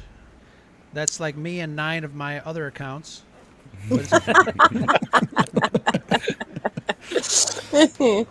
I will say that I love the chat. The chat is really, it's taken a life of its own. Yeah, and I think that's the best. I love the real time. Like when we were doing podcasts, I don't know about the rest of you guys, but when we started doing these podcasts, we were recording 2 a day and pretending like we were doing it once a week, right? Right. So that way we weren't doing it necessarily every week.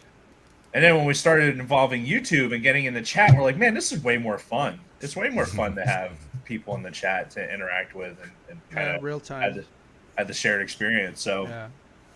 that and that incorporation of this technology. I mean, Jason and I were just talking about it the other day. The StreamYard is the bomb, right?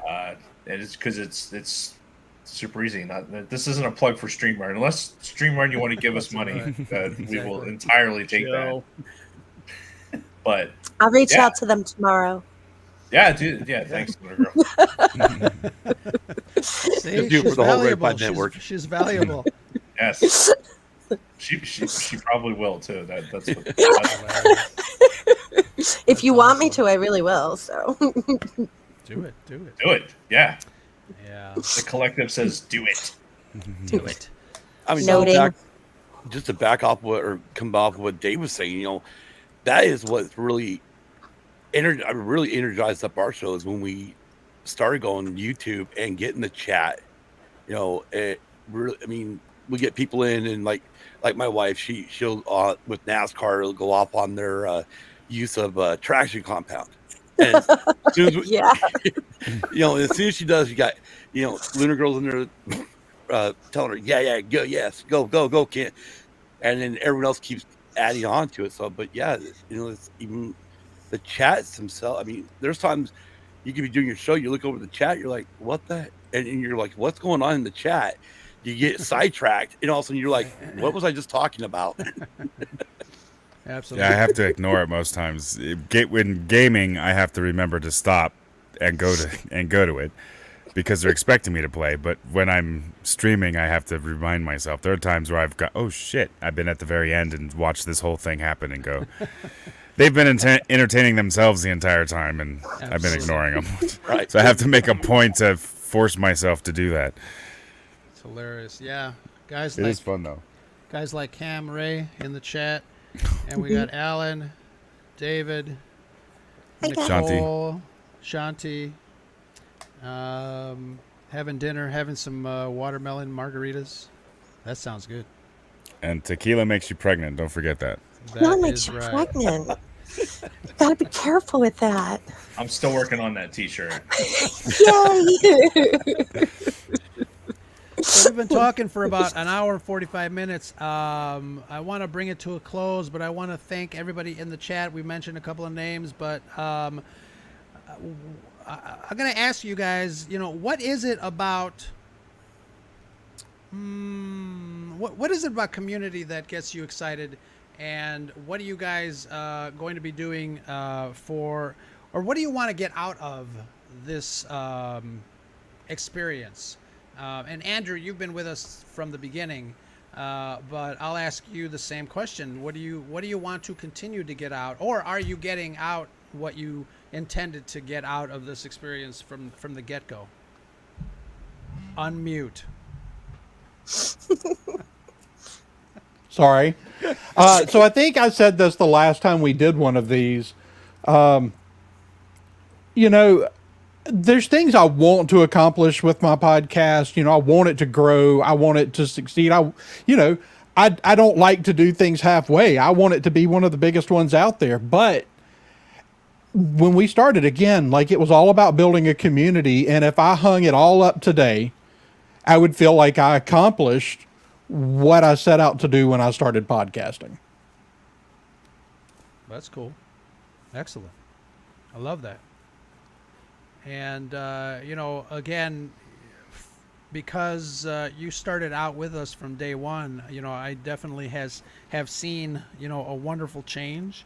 You've obviously become a very treasured, you and your family have become a very treasured, group and podcast, not only to the Scare podcast or Red 5, but to me personally. So I thank you for that. And that's one of the things that I would like to say that I get out of it, learning a lot about the new people and continuing to foster a relationship with the people that started with us, and then just bringing new people in and bringing new family members in and just really supporting all of you guys.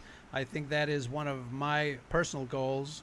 I love to see you guys grow. I love to see you guys continue to create content, whether it's podcast or YouTube, and it's just for me, it's been an immense pleasure to be able to have helped you guys out in some way. DJ, what do you got going next?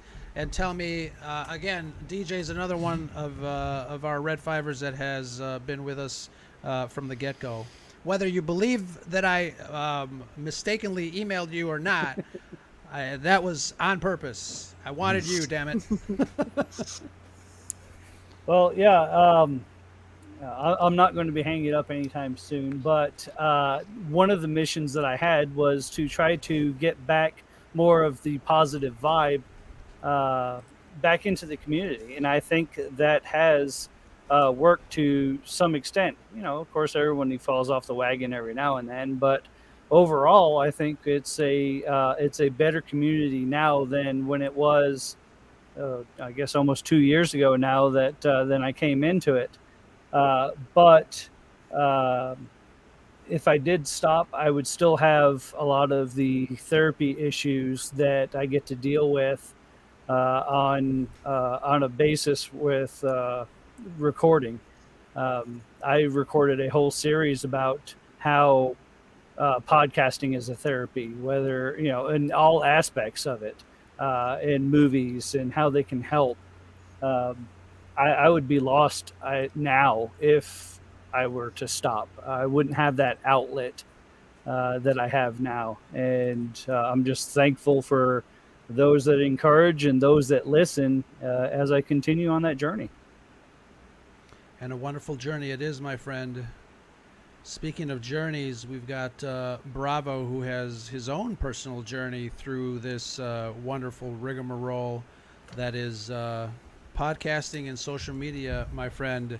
What are your thoughts on community, and as it pertains to this little group? I think that overall, much like a normal family, you sort of realize that you have a commonality, but you recognize they're not necessarily your favorite person all the time. With that sort of concept, over time, family deepens because we have learned to appreciate those things that we do like about those people. And we highlight those. And then when those individuals are gone, whether it's a grandparent or an uncle or those kinds of things, those are the things that rise to the top. Well, as far as community goes, we sort of supplant that upon those outside of our family that come into our lives. We still want that sense of morality and kindness, or whatever we project or we think of ourselves. We look for that in other people. And when you're angry and you look for others that are angry, then, to Looney Girl's point earlier was that's what you attract and that's what you gravitate towards. And when you want to be more positive, when there are changes in the industry, when there are quiet steps that are being made in a different direction, or in a new direction, I think it's okay for us to sort of be okay with that and be cool with it and like it, and have people around us that like it and have people around us that don't like it. But we can all sort of enjoy that. And I think that's what's getting lost is the highlights of why we are all here is to share in the love of the things that we love watching, enjoying, reading, whatever it is. And when you make a proclamation and you're having a conversation, or you have a typical day or whatever going on, and then some random person comes in and just starts bombing you from wherever, behind a keyboard somewhere. Yeah, it's taxing. And when you just want to appreciate something, when you just want to love something, it's okay to either mute it or just keep scrolling, because you don't have to interact with certain things. And what I've noticed with a lot of, well, quite frankly, with everybody who's involved, and I think this is a credit to Roe, is everyone is that way who's here. The reason they're here is because they've displayed that they are not fostering an environment that is just this churning pool of hate that needs to get faster and more intense. More intense, exactly, and faster and more intense. But yeah, it's a shame. But I think that community, true community, in and of itself, is sort of it's not a flag. It's and that's to Roe's credit. We have a commonality, which is the Red 5 Network, but I don't think we necessarily have a flag per se as to, oh, you're one of those. Right. We'll try to describe what the Red 5 Network is tonight, just with, the 9-10 of us that have been through here. You can't. You right. Say, well, they talk about Star Wars. Well, okay, there's some of us that don't, centrically. But it's this wide...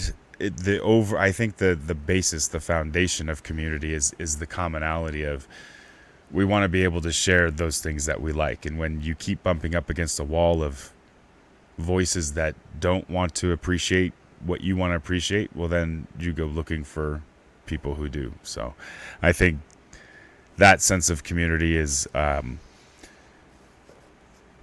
the genuine sense of community, I think, is rare. And I think it's interesting to watch, and that's why I think I've gravitated around your planet for so long over the years, is because there's this overarching theme of the Scarif being Switzerland, that kind of mentality. But at the same time, there are points where, to Brad's, he's not here, I'm not going to talk bad about him.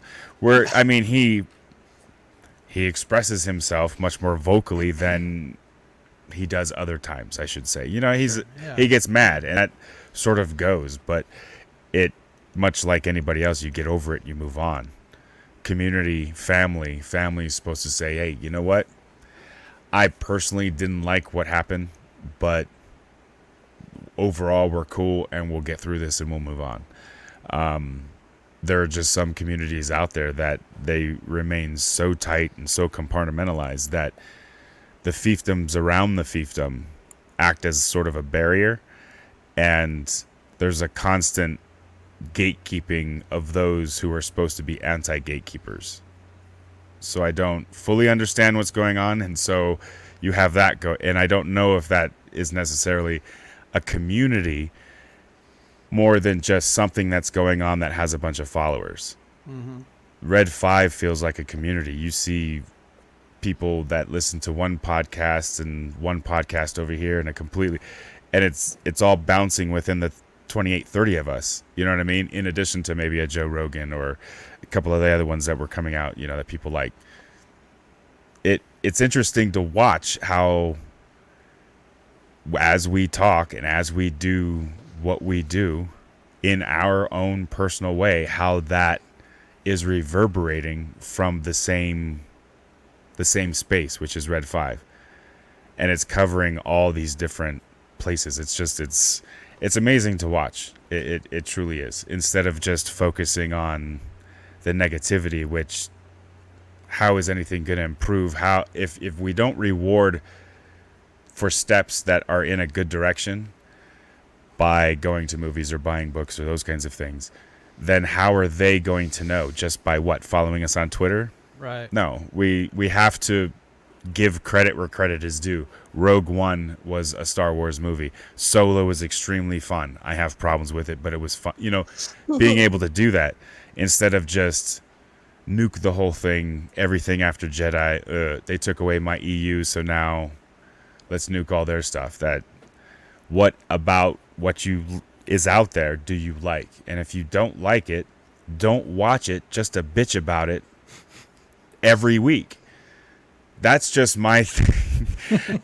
and I've had this in DMs. People, I'm sorry, and then I'll pass the mic. But people have asked me in DMs. They say, "Wait a minute, if you're a critic, why are you're not even watching that?"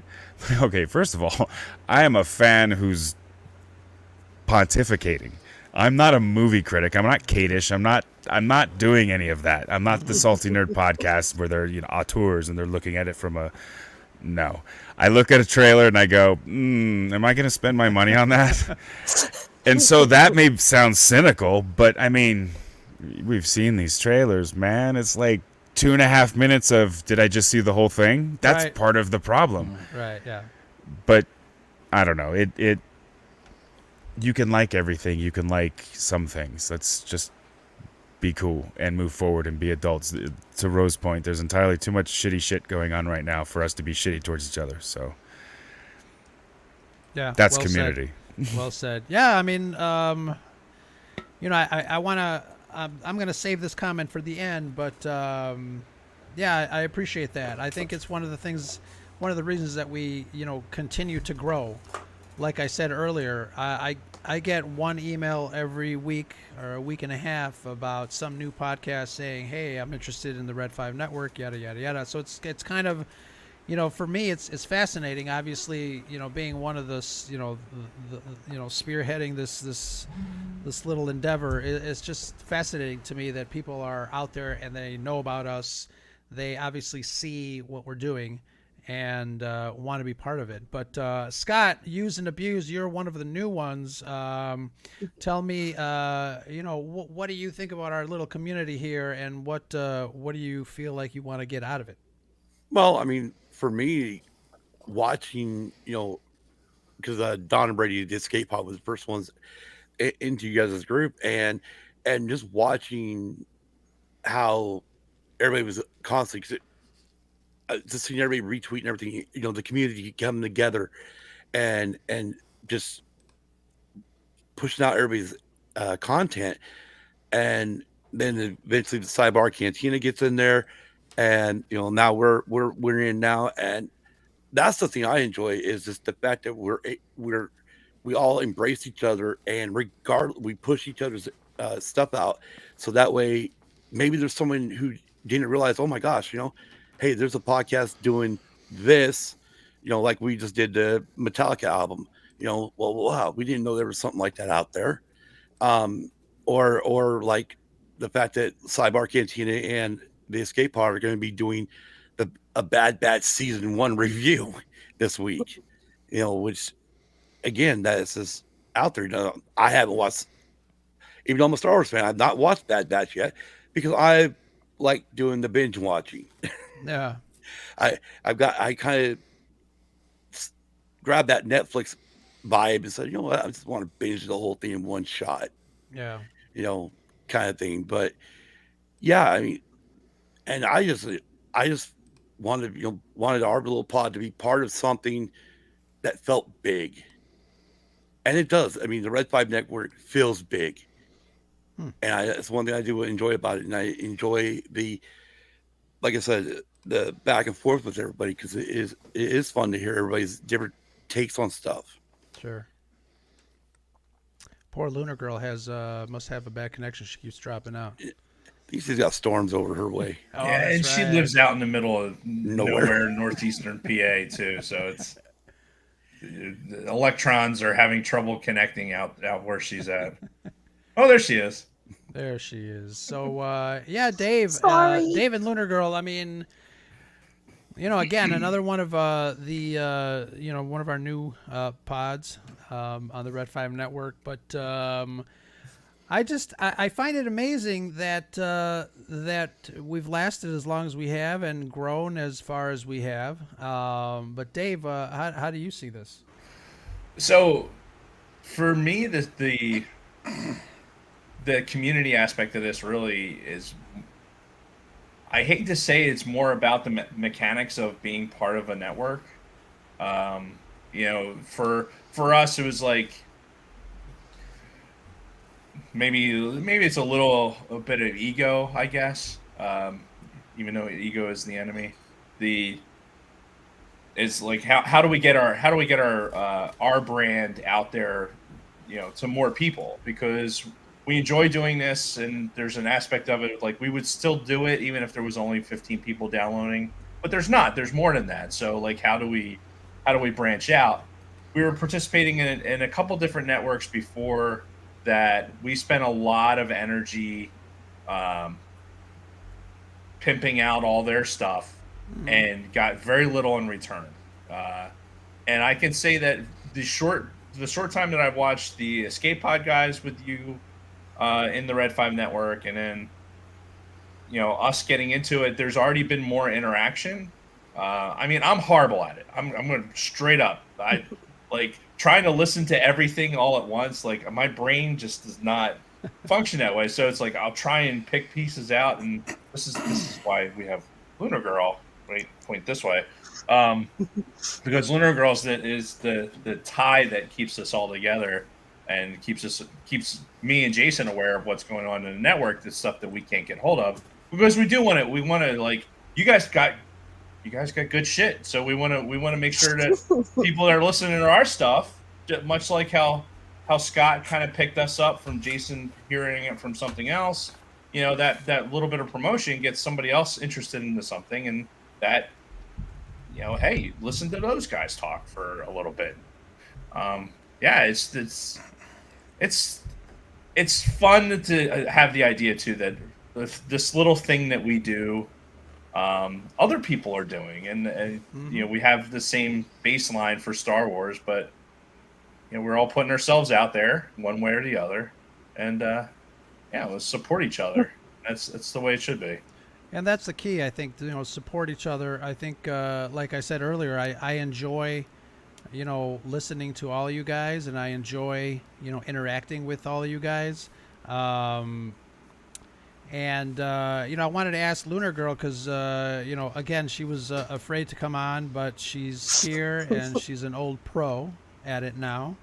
Yay! But looking inward from the outside, as you are, kind of new to this, you have a perspective. You have kind of a unique perspective of being new. Is it all that it's cracked up to be? I think it's all it's cracked up to be, and a little bit more. And a bag of chips. And a bag of chips. And a cup of coffee. Coffee and donuts. But you do a little bit for everybody. But what are your thoughts on community? Has it worked? Do you see it different in other groups? And I know a lot of our memberships have come over from not necessarily networks, but just like little groups that people kind of interact with. Dave just mentioned something similar that the foot traffic, I guess, is higher at this end of the table, but which is great to hear, for me, because like I said, I love seeing you guys grow. I love seeing everybody grow. But Lunar Girl, what do you think? It is, like I said, it is so much more now.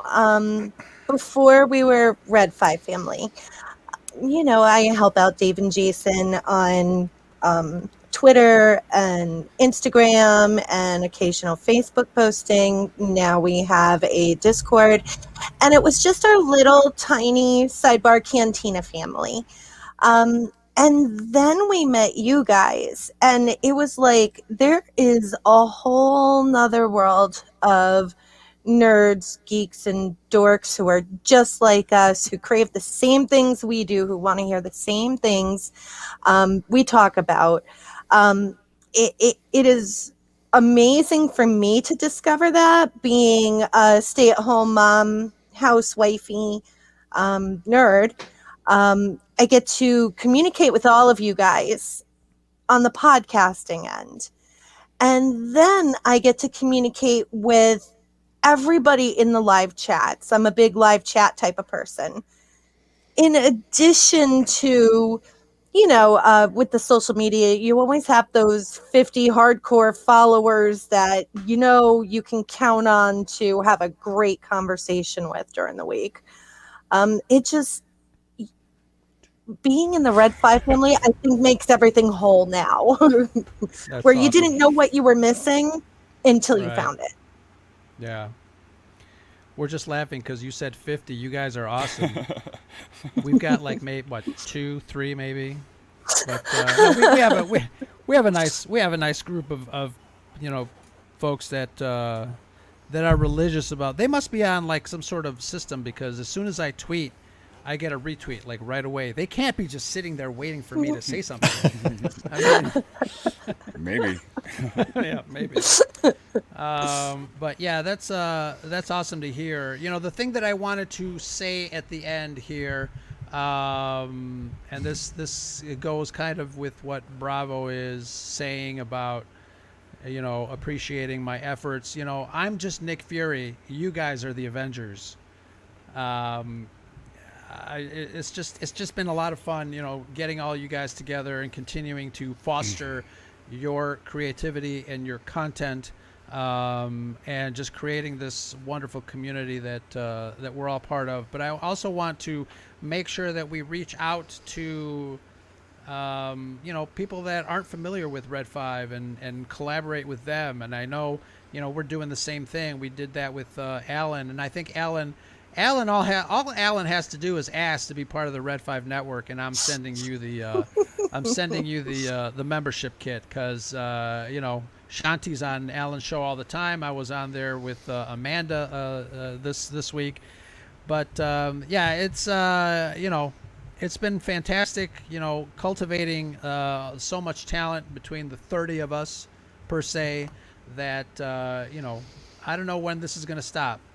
And I hope it never does. I am tickled pink, as they say, that we've created this community, and that's about it. Red5 Network. It's kind of special, and I'm glad that the folks in the chat stuck around to learn a little bit about all of you guys. And I know some of us left. We had some family obligations, but so if anybody else has any last words, I think we can call it 2 hours. Wow, it never seems that long. It just never does. Jason always goes into a show is like, I don't know if we're going to be able to get to 2 hours. So it's like, Jason 4 years of this, we have never not made it enough of a show out of it. So yeah, it goes by quick. It It does. definitely does. They always have to private chat me, dude. I gotta go. It's like the people I've been interviewing are like on the East Coast, and I'm in Colorado, going, "Hey, it's 10 o'clock," and they're like, "Dude, I got work tomorrow. Let's wrap this up." Yeah, Absolutely. it goes by in a blink. Yeah, so, I want to remind everybody in the chat and people that are not in the know, we usually have a hashtag, We Are Red 5 and Red 5 Family. Please look for those hashtags because usually there's something cool attached to that, whether it's a new episode or a new video or a new hot take or whatever it is. The We Are Red 5 and the Red 5 Family hashtag, coined by my co-host Brad. I think he loves all that marketing stuff, and that's why we keep him around. But yeah, for sure. So that's all I got to say. I won't say that's the scuttlebutt because that's that's the other show. But I really want to thank everybody in the chat that kind of hung out with us and stuck around for these 2 hours. It's amazing. It's amazing to me that people do that, hang out. But you guys that are still standing here with me, thank you so much. And we'll see you guys in the chat. We'll see you guys in the DM. I love you all. Red 5 for life. Thanks for having See you guys me. later. Thanks See for you having later. fun. Thanks, guys.